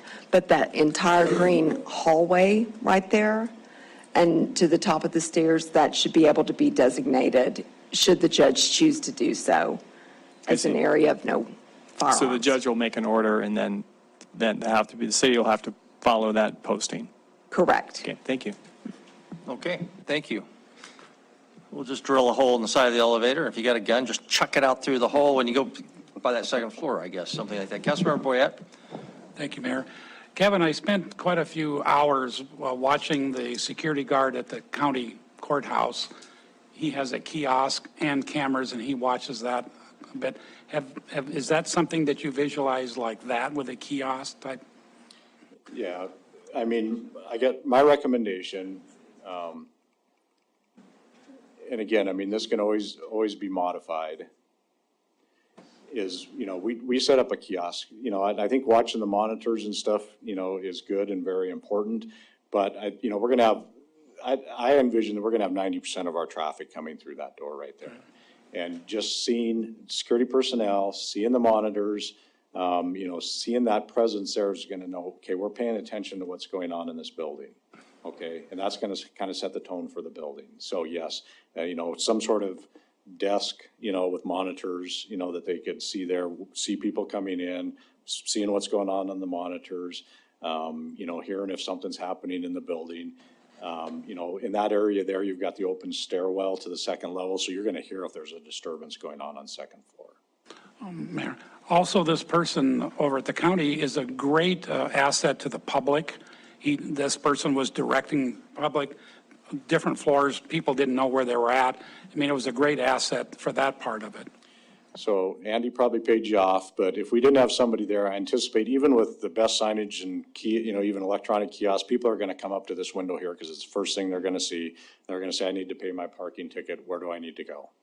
This person, I think, would take on a lot of that role and then, help for that internal staff instead of having to give directions of where we need to go in this building. Kevin, I know you'd like some direction because you've got to be planning for the location of this kiosk, the cost of the kiosk, for budgeting purposes, the cost of staffing it. That may not be finalized until budget season, but my understanding is you would like some direction from the council. So council, just to kind of jump to the chase here, you've heard Kevin's recommendation. I don't know if we need a motion, but this is a kind of a de facto work session. I think we can give direction to staff. My suggestion would be that we give staff the green light, at least on a tentative basis, to start planning for having that entryway kiosk where a person could monitor the cabins, cameras, act as that receptionist for the face of for the public, and also move transients along, keep people from setting up for a week in the lobby, generally acting as security, but just one person. I don't think we have the money to put more than that, but that would be, I think, staff's recommendation. What's the reaction from the rest of the council? Is that, I see nothing but thumbs up. Councilmember Rupsis, we can't see you, so I want to see if you've got any comments, and I apologize if you had questions earlier. This would be an opportunity for you. But everybody here gave a thumbs up to that general principle. Yeah, I'm okay with that. Thanks, Mayor. Okay, so I'm not hearing any dissent on that. Okay, there's some marching orders, Kevin. Anything else for Kevin? Councilor Rowan? Mayor, only just to put on the record my concerns, Kevin's well aware of them, that we don't have a dedicated bathroom for the judges. A plan B of going to use a public bathroom is not a plan B. You can't have judges wandering around hallways with witnesses and victims and attorneys. It's not appropriate. We've talked about it at length. I think we're just going to have to agree to disagree, but I just want my concerns on the record. Very good. Anything else, Councilmember Bernice? Thank you, Mayor. Sorry, I forgot about the third floor access, because that's really the only access points for first floors or third floor is for the public. Everything else is secured, and possibly the concessions. I noticed there's some entryways from possibly outside, inside if that happens. But is that a plan to have employee only, so that if public does happen to park in there, that there'd be a sign public has to use the elevator, go down to the first floor, across the street, and then come in? Is that kind of what the plan is to keep it secure? So right now, it's open during business hours for the county, so anybody can go in and out of that door. When I did speak with the municipal court judges, their recommendation was, can we, either limit the Skybridge access to employees only, or some combination of no access, whatever that would look like. We have a MOU with the person that owns the Skybridge that we would have to modify. I don't imagine that he would be very happy with that, but that was something, if that's a direction we want to go to limit access, then we could go down that road. We have the capability, because we do have an access point there that we can control on our side of the building, not on the Skybridge side, but on our side, that we could, make that happen. But if that's a direction we want to head, then yeah, we'll have to deal with the MOU that we have and move forward with that. Have you talked to the county about the possibility of having all the public go down first to the first floor and then come back up to the third? I have not. Okay. I would like to hear about the county about that, but I think it maybe one point where it would be employee access only would be one way to keep that a little more secure, that everything comes to that one access point. Yeah, and I think, we'd want to, again, I mean, if that's a general direction, I'll kind of start looking down that road. Again, if we end up leasing space on fourth floor, if that's a possibility, we'd want to keep that in mind of who might be up there. I've had some inquiries for a tenant in that space. So yeah, I can bring something like that back to you, what that would look like. We do have the capability of however council would want to decide to go that route. Okay, very good. Thank you. Anything? Sorry, go ahead. General direction, we'll look at then pricing out kind of logistics of a manned kiosk. Down in that first floor lobby, you'll see it back at budget time. And that'll be kind of your time, a yay or a nay with pulling the trigger on that. Because I wouldn't anticipate, we would need something like that at least towards the end of this year, give or take somewhere in there. So you're only looking at about a half a year budget for this next fiscal year. Okay, thank you. All right, thanks, Kevin. Thanks, Andy. Thanks for your work on this. There's no public comment on that item, so we'll move on to item number 5. Tony, would you read item number 5, please? Item number 5, Wilson Park land donation.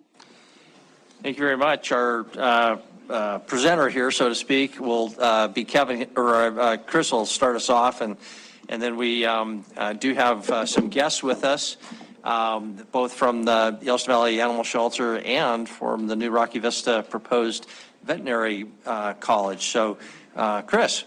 Mayor and council, so as Kevin's getting settled in, one of the things we want to, if we can pull up the GIS system, we want to use that map, but before we go there, so tonight we're here to take our first kind of formal step, though it's the first of several steps that would need to be taken to consider utilizing a part or all of Wilson Park for the Yellowstone Valley Animal Shelter, future home, and potentially Rocky Vista University's. We're excited about their recent announcement of Montana's first veterinary medicine school in the state of Montana being homed here in Billings, that this site would be where they would put a clinic in partnership with the shelter. So not to be confused, the school itself will be next to the medical school, but a clinic for services to help our community maybe co-located with a new animal shelter. After I give a brief overview, and I'll try to keep it at about 100,000 feet in each step we take in this process, depending upon the direction we get this evening, we'll get closer to the ground. But after me, I'm going to hand the mic over to Norma Buchanan, who I'm sure you're all well aware of, has been extremely involved in our community over the years and is a leader in this project as well, chairing the YVAS, the Yellowstone Valley Animal Shelter Project Committee. We're also going to hear from Trinity Halverson. Trinity is their executive director, and then from the dean of the new veterinary school, Dr. Robert Murdoch, and I apologize if I'm pronouncing that off.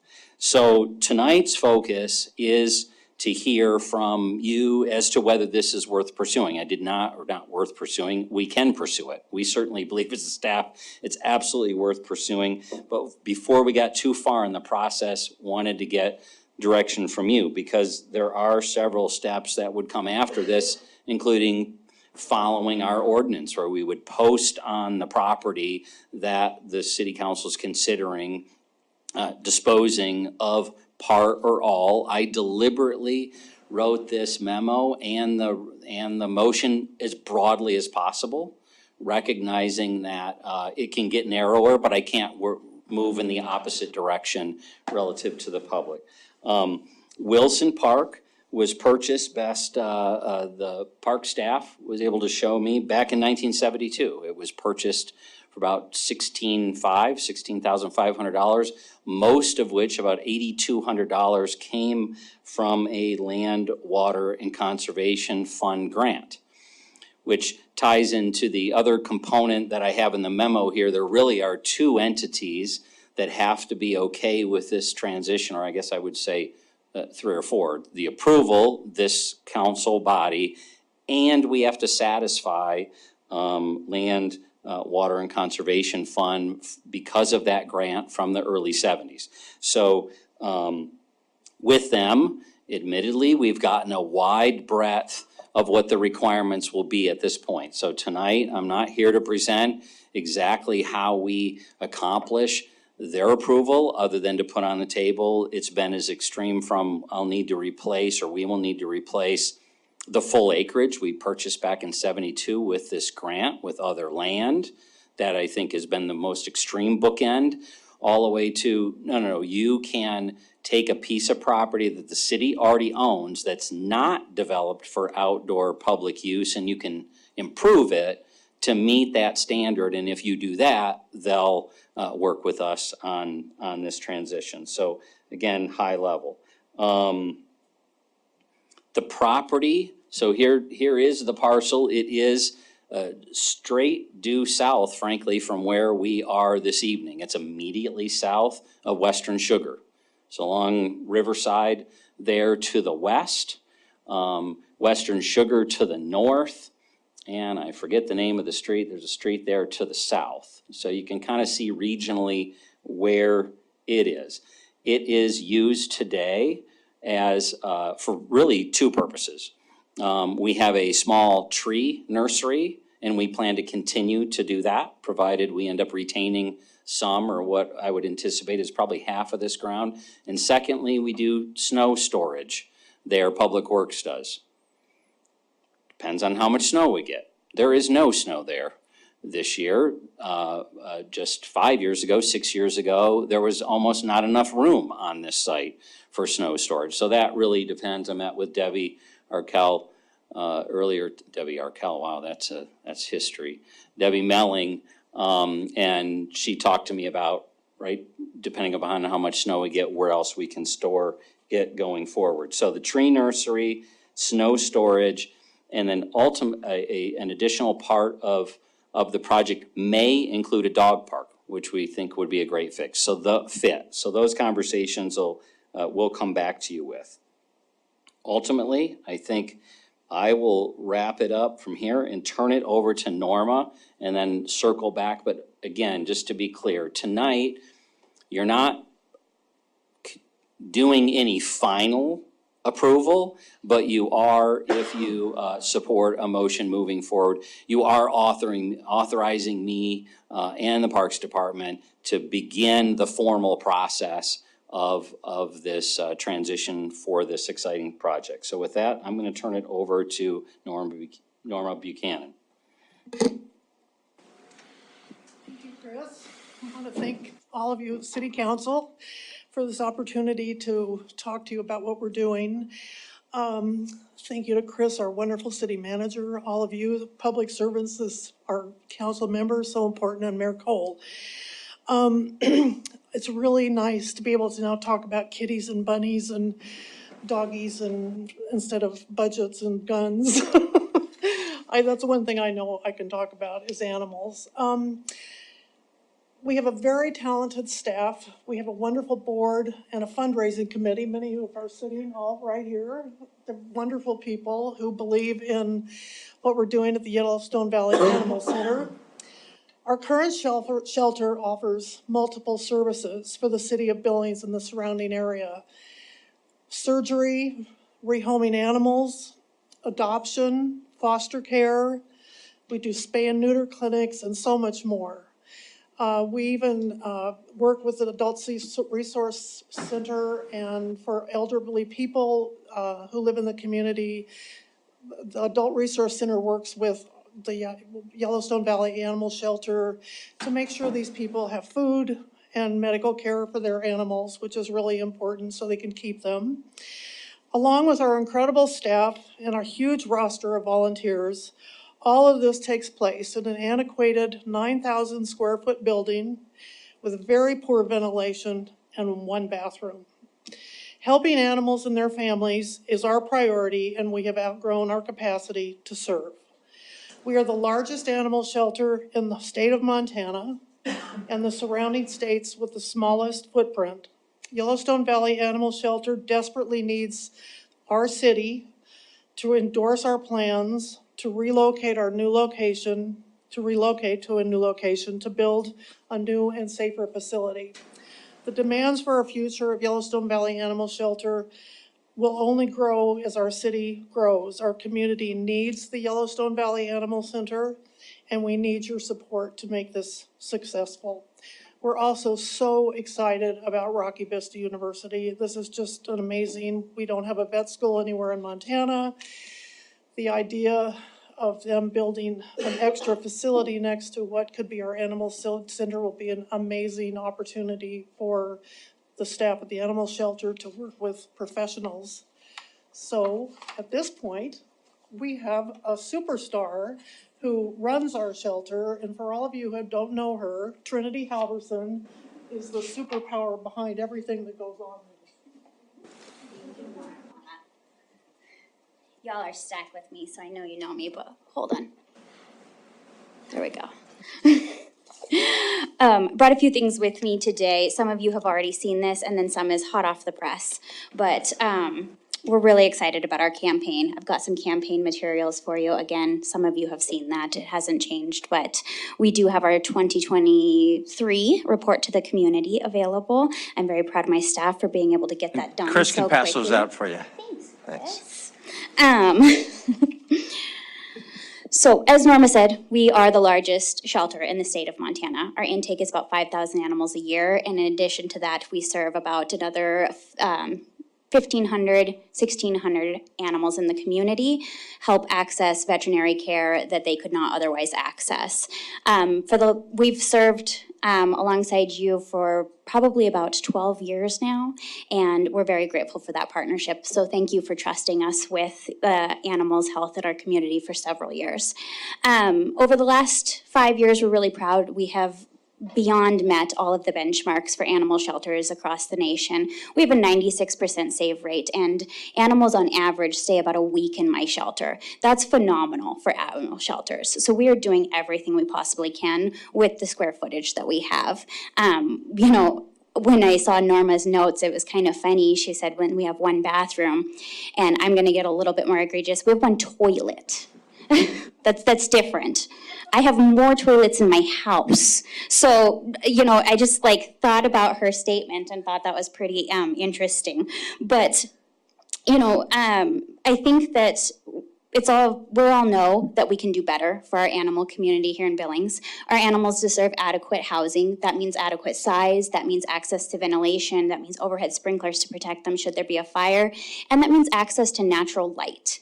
I want you all to imagine spending a week without access to natural light. That's what we're asking of our animal community. And at this point, we know that that is inhumane. So we're going to move forward and we're going to do something better for our community. I think Wilson Park is amazing. I think that probably off the first bat, everybody might think I am crazy for that, but someone I know who's really smart showed me the potential in that property. But as you know, there are banks across the city. There are multiple PetSmarts in our city, Walmarts, schools, all of those things. We have one animal shelter to serve the entire community. So I need to be able to serve everyone on the far west end to the end of the heights. And so Wilson Park allows me to do that. That's why it would be a great location. And in addition to that, it helps us meet the mission of serving our unhoused or our transportation challenged population in the community. Putting us smack dab in the middle on a bus route, walkable by many, we can continue to work on our mission and hopefully alongside Rocky Vista University. So I always say, I didn't create the inaccessibility gap in veterinary medicine, but I'm here to help close it. And so I'm hoping that with your help, we can get a better shelter for our community, a more adequate location, more adequate size, and more humane standards. Thank you for your consideration, and I would be very excited to introduce you to Dr. Robert Murtaugh.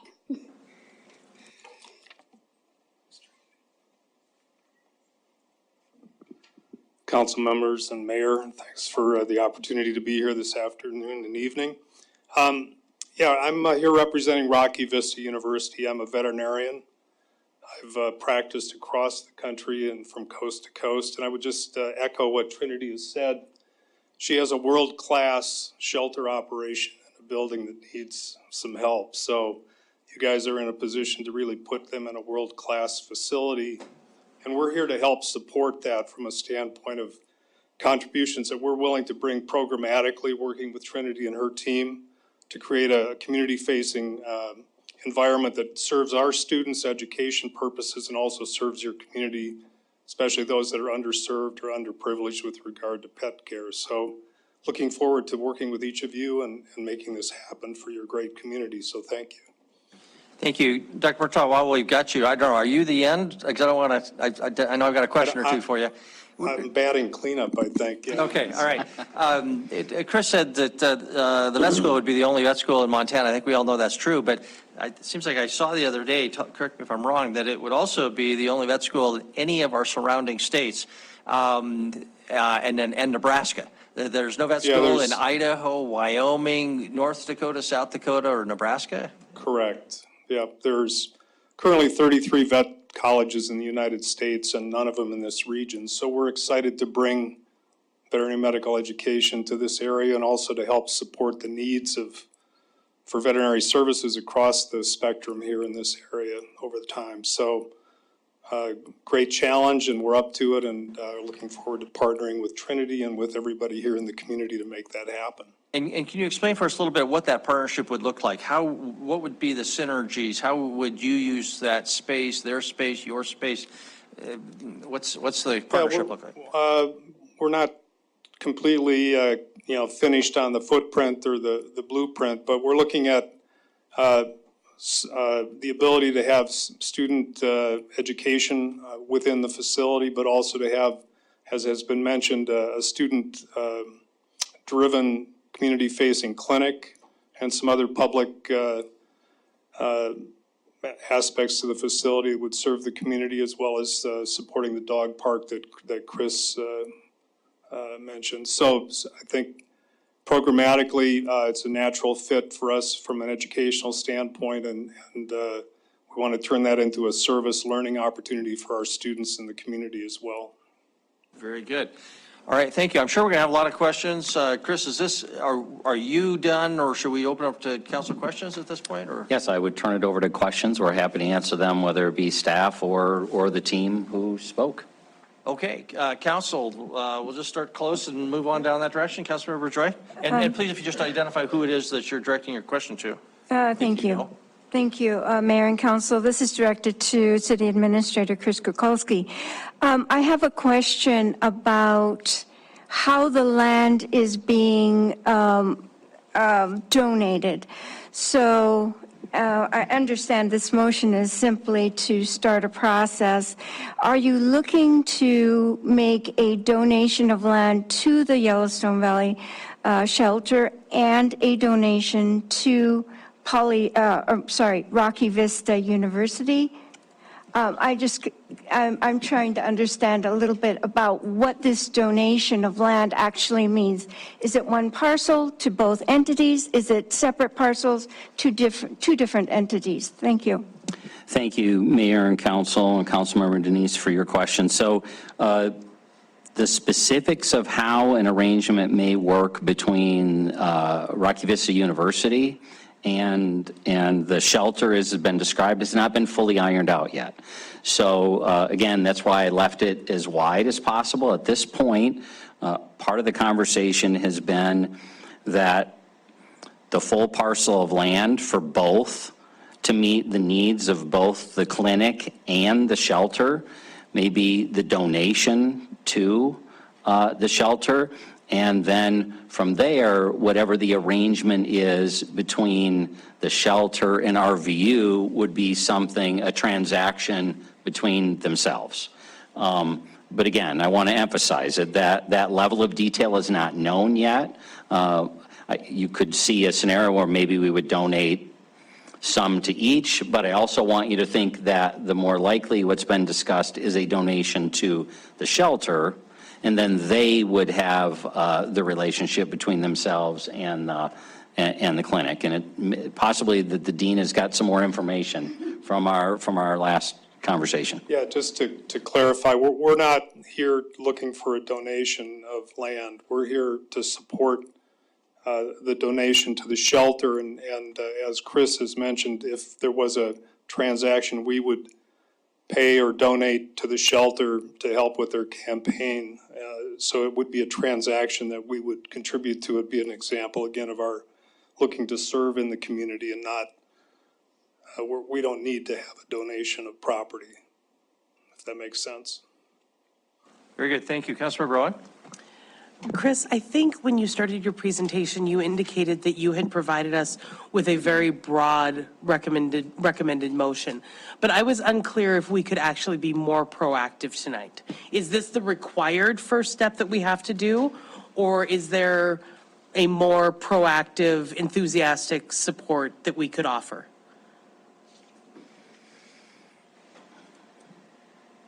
Mayor and Council, so I am certainly looking for as enthusiastic of the support as we can get, but we did not notice this meeting as the public hearing to begin the process to actually change hands with the property. So that process will need to begin after we get the enthusiastic support tonight, and then we'll post the land, post the notice, and we will have a public hearing as required by our process after Well, this. I am enthusiastically in support of this. I think this is very consistent with council's sort of long-held position that we need to dispose of unused and unusable land.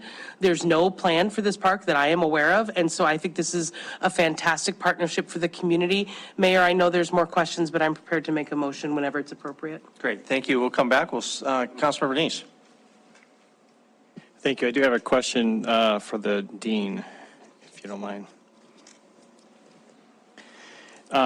Just regarding the school and that, we're a big agricultural community, so is this going to be just mainly, and forgive me if I'm asking the wrong question on this now, but is this going to be small animal type of a clinic, or is this going to be encompass all types of veterinary training for large animal as well as, and really support our ag community? So the college will, we're required to train at all levels of veterinary medicine. So our students will be educated on large animals as well as small animals. The small animal component, shelter medicine, provides a great learning environment for students, both from an exposure to cases and disease and surgical opportunities as they matriculate.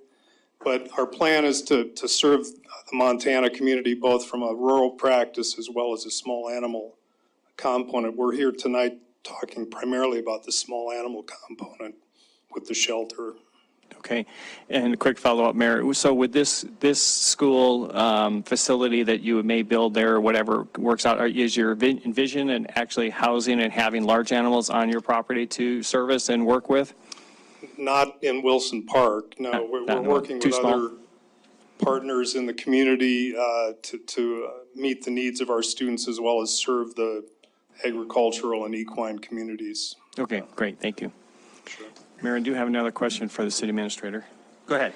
Chris, have you determined what the value of the land is, the entire, or per acre? Because I'm assuming 1 acre versus the other is all going to be worth about the same. Do you know what per acre value is on this land? So Mayor and Councilmember Neese, no, I do not have a value on the per acre or on the parcel itself at this point. Okay. And Mayor, another question regarding this, and like Councilmember Owen, I'm enthused about this, maybe not quite as enthused, because I still have questions, and I always want to have my questions answered, because the devil's in the details, and it sounds to me like they're not all worked out yet. So when you're talking, a lot of talk has been going on, so has there been discussion regarding, obviously just outright donating? Has there been discussion, what's the attitude toward leasing for $1 like we did up in the Oasis? Or maybe if it is a donation with a reversionary clause back to the city if it's never not used for that particular use sometime in the future. So can you kind of give an indication of what's been talked about that? Sure, Mayor and Councilmember Neese. So no, we have not gotten to that level of detail. I would think typically it would be customary that if we are gifting a piece of public property for a specific use, that we would have some kind of a reversionary clause in it, that if they were at some point to no longer use this site for this purpose, then the public would regain it. I think it also is an opportunity, again, I appreciate the dean clarifying. In our conversations, they have been very clear. The school is not, it is a for-profit university. They are not looking for a donation from the city. That being said, as part of the animal shelter, they, of course, would love, they're out fundraising to build this very important project for our community.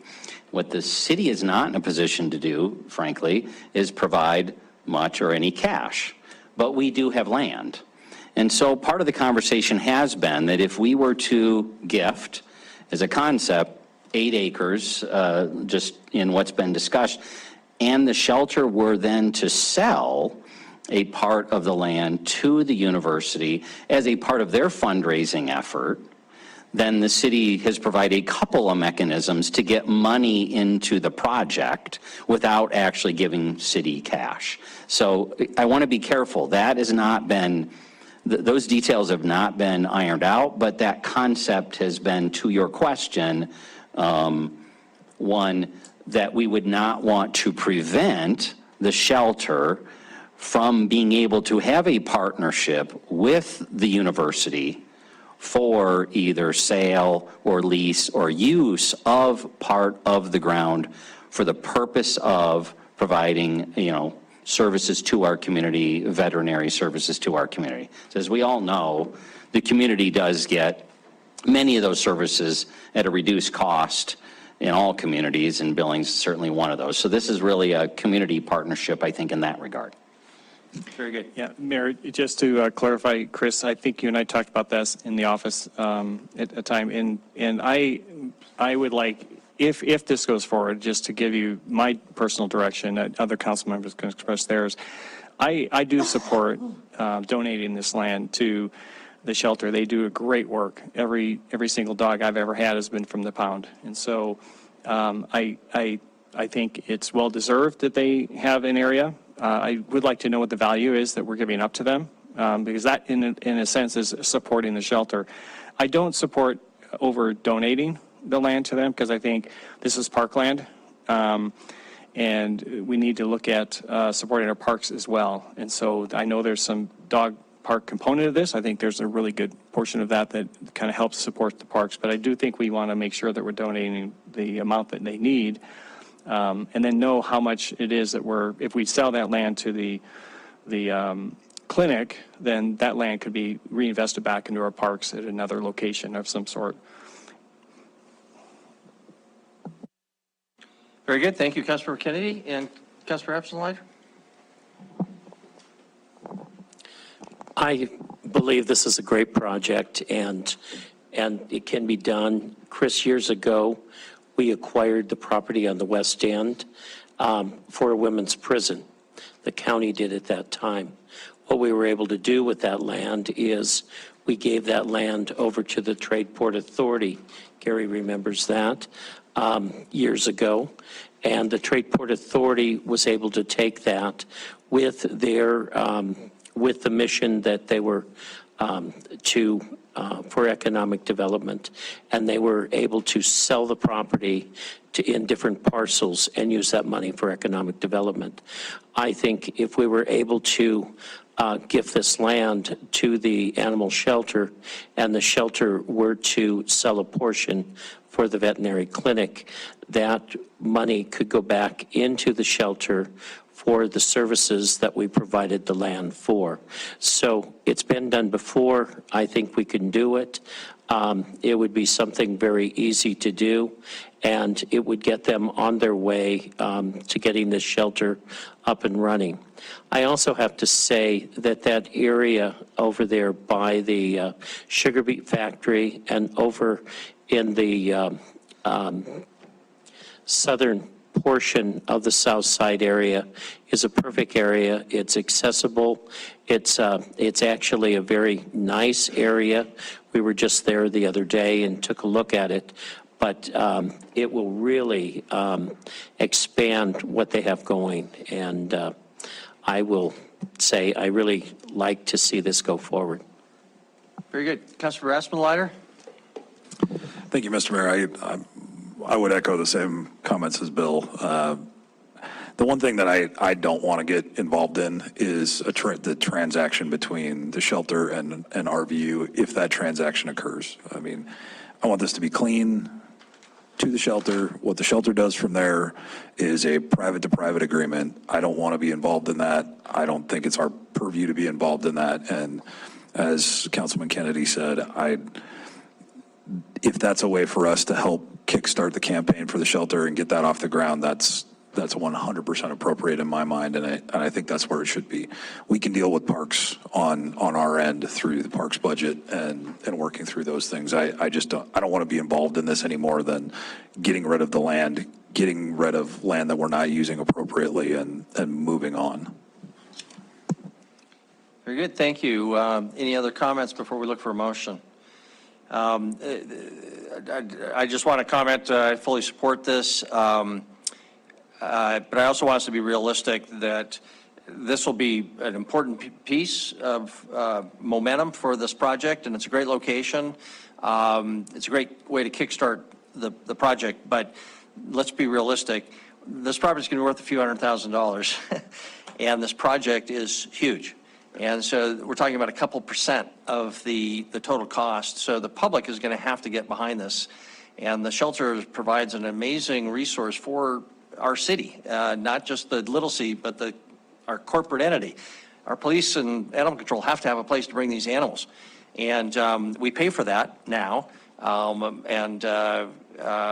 our property, or our need for that, is only going to get bigger and bigger and bigger. And so this will be a great facility, but the public is really going to have to step up for this, because we don't have the dollars to pay for this as a city. So for anybody who's listening, be generous. Can I look to Councilmember Owen, or? Motion. Okay, great. Councilmember Owen.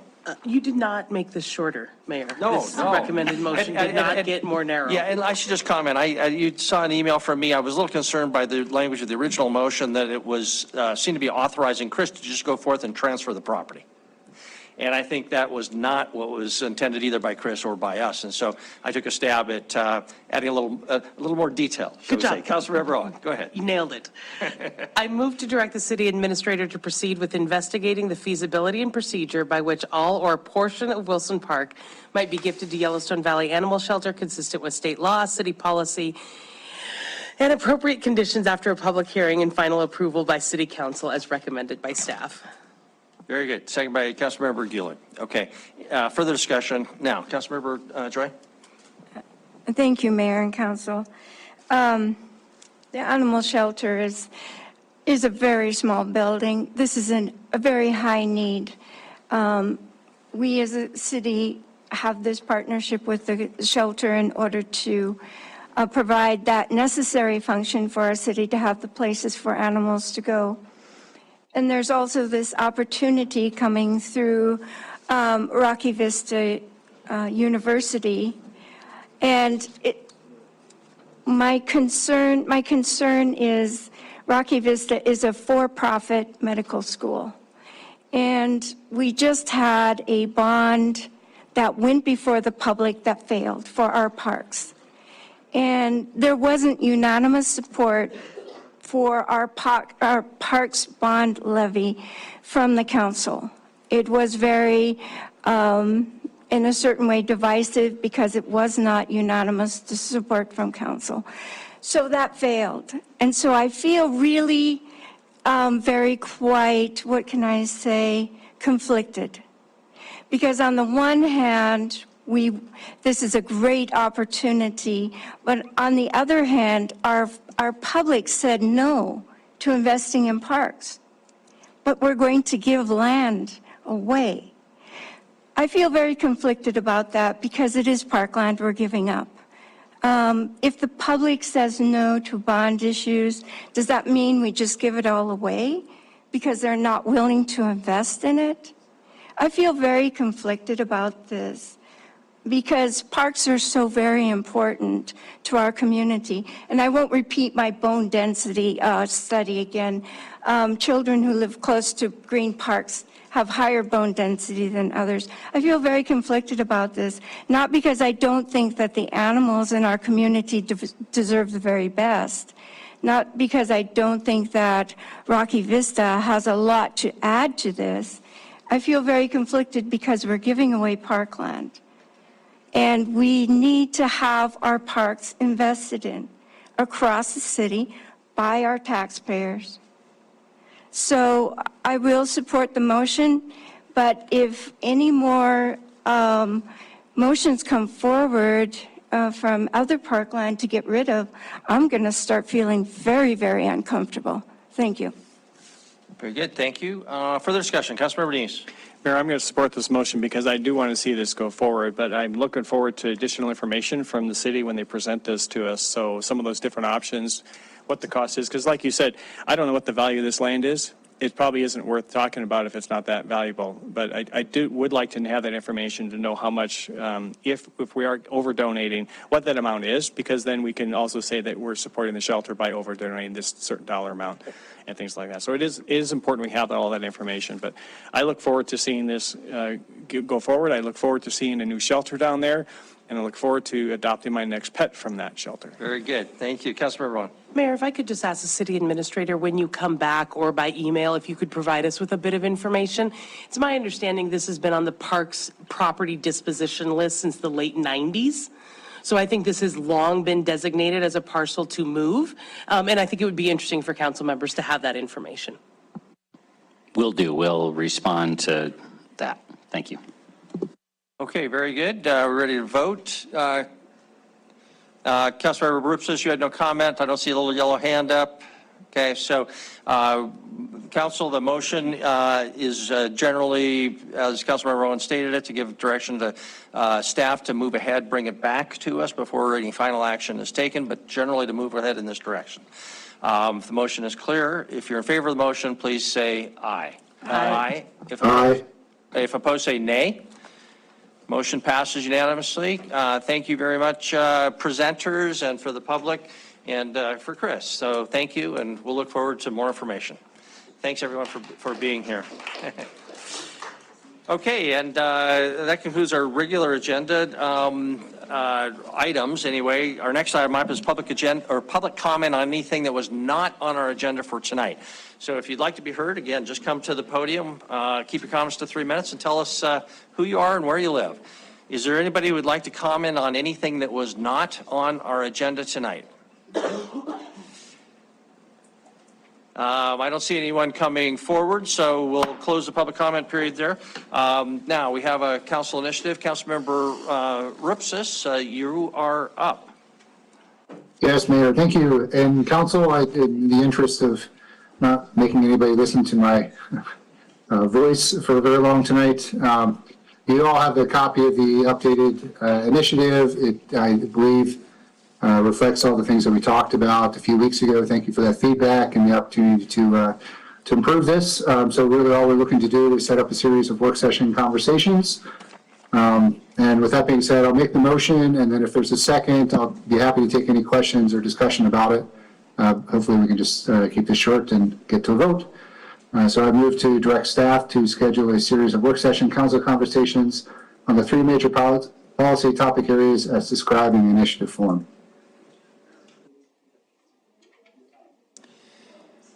Okay, is there a second? Councilmember Kennedy indicates a second. So Councilmember Rupsis, you have a motion and second. Did you want to speak to your motion? No further, but I'd be happy to take any questions or discussion as council desires. Councilmember Rupsis, just my question is, this has changed in structure from when we saw it 2 weeks ago. And by the way, thank you for bringing it to us before and working to refine it. How did it change? Generally, it seems to have been simplified a little bit. Yeah, basically I took the feedback of council and said what we'd really like to do is start with some high-level policy type discussions and dig down into more specific policy direction from that point. So I grouped the list of 10 example policy ideas that I had under three different general topic areas, one being housing, one being parking, and one being business and residential integration, and how we build our community in kind of an integrated way. So each of those 10 is still represented in there. But really, to give everybody comfort that you're not voting to adopt any of those right now, really they might be just things that come out of those policy discussions. Certainly there are areas that I'm probably supportive of, so I might make some motions during those discussions. But I would encourage council as we go through discussions, say on housing, to bring up other ideas that you guys have as well during those conversations. So really the changes were just based on council's direction of starting at the high level and then getting down into more detailed topics. Okay, thank you for clarifying that we are not, if this is approved, we're not endorsing specific policy items. We're just endorsing having a conversation in these three areas. The other thing I just want to bring up is to ask Chris or Wyatt if they would like to comment. Before, there was a lot of concern by myself and others about the amount of staff time that might be consumed if we go down this path, and we've got a lot of other staff priorities. Can you guys comment on that? Or Councilman Ripsis, my understanding is you're in agreement that we don't have a lot of staff time here. So how do we? Absolutely. And my intention is not to have staff develop presentations on any of these. These should be council discussions.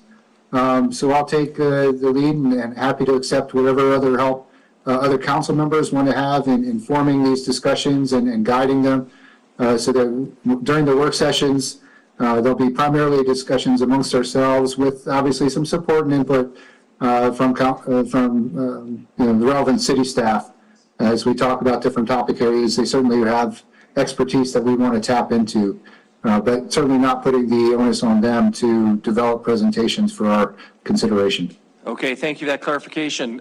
Council members and staff, questions or comment? Council member, you have a motion on the table. Council member Kennedy. I just wanted to say that I wanted to see this go forward so we have that opportunity to discuss it. And I was happy that you broke it up because I do not want it scheduled into the same night. So if we can break that up so it's in different ones of our discussion meetings so we can have a discussion on it, I would like to. There are things that I probably agree with. There are things I probably don't agree with. And I think we need to have that discussion. And as I've been reading and looking up on the initiative process of the council, I think it's correct that we go forward and give Councilman Rupes the opportunity to make the presentation, and then we can go forward and amend it or strike it down and move on. But we just need to have that opportunity to listen to it. Thank you. Very good. Thank you. Further discussion on the motion? Councilmember Neese? I have a question for Wyatt. He's still the only one left.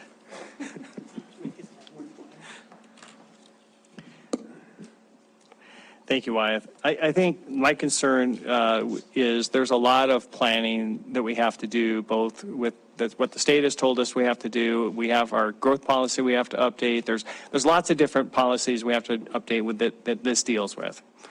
During that time, I mean, when we're looking at the growth policies and some of these other plans, will we be discussing these same issues during that process?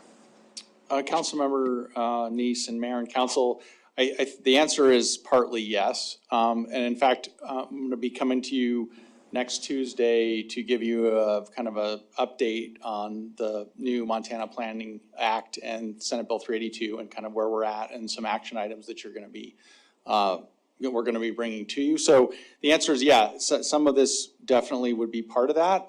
Some of it, I'm not positive about some of these elements. We have, as we've talked about in the previous discussion with Councilmember Rupsis and with the council, that some of these things were brought up when we were looking at the zoning code amendments that we already did a couple of years ago.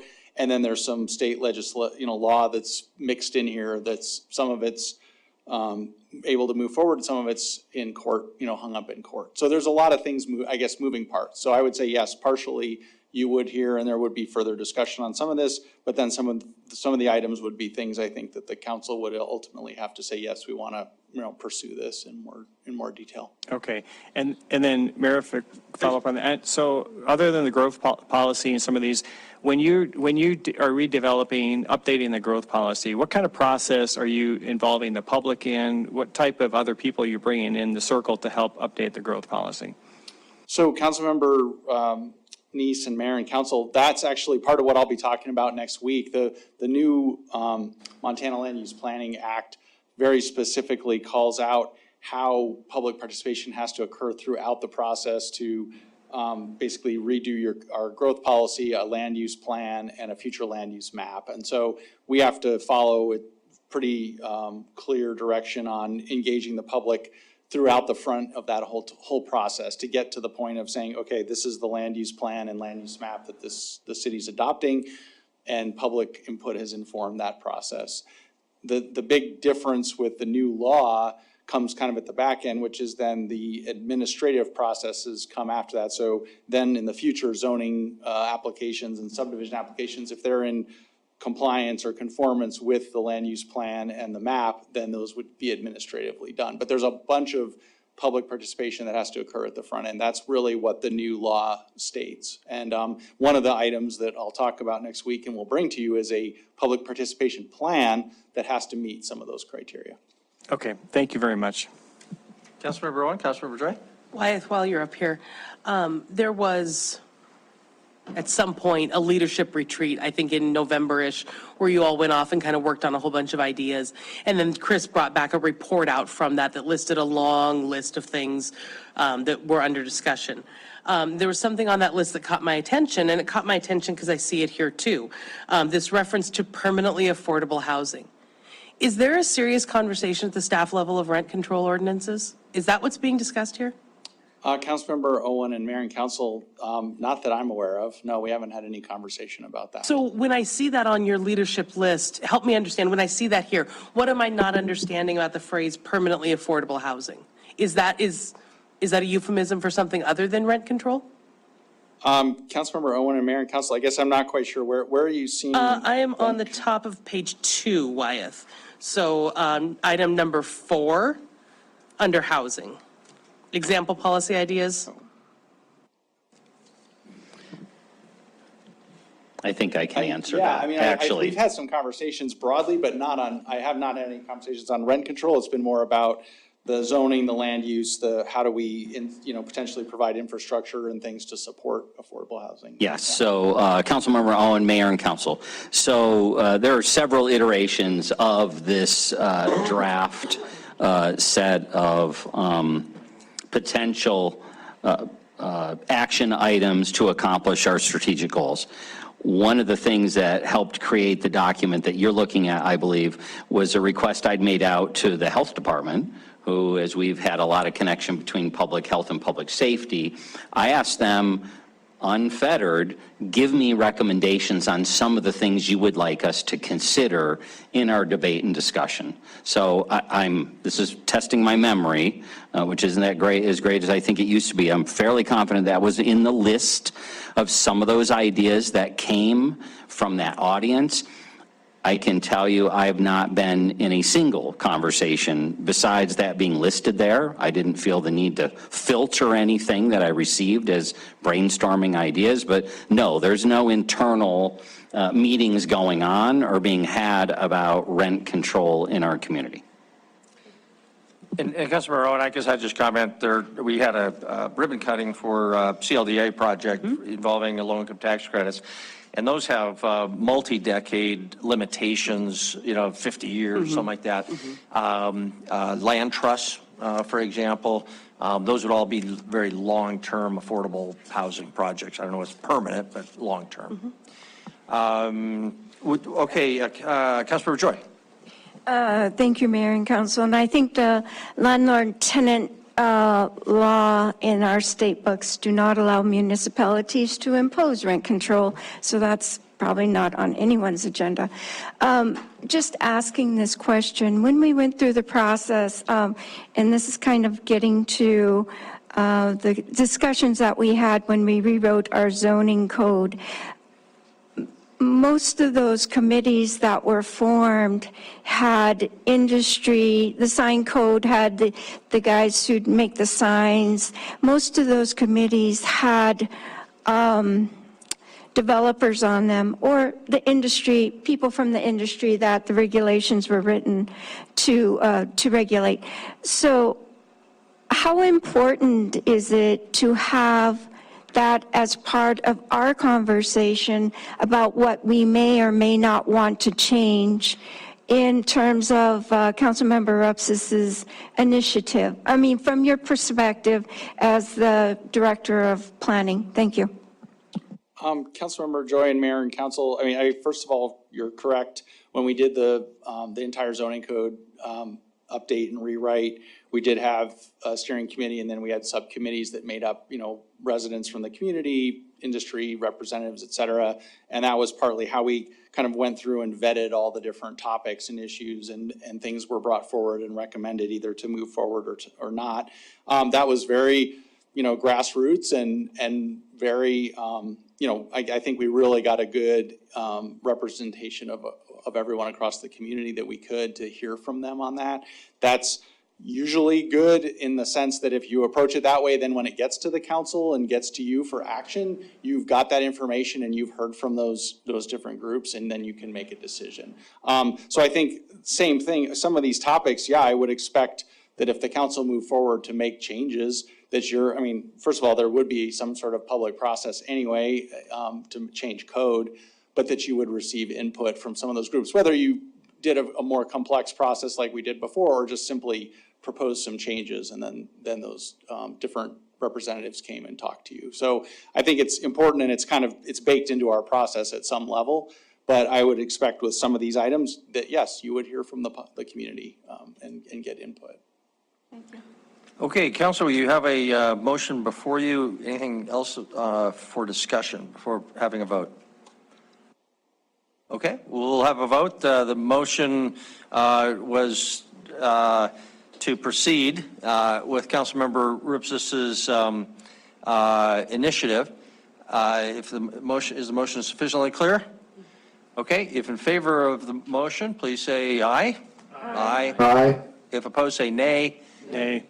Voting in opposition were Councilmembers Neese and Councilmember Tidswell and Councilmember Owen and Councilmember Boyette. Okay, and voting in favor were Councilmembers Gulick, Joy, Cole, Kennedy, and Rupsis. Councilmember Asmelander, how did you were yay. So motion passes 6-4. Very good. I think that concludes that item. And best of all, everything else, unless there is another council initiative. No, okay, then we're adjourned. Thank you, everyone. Sure, he's not here.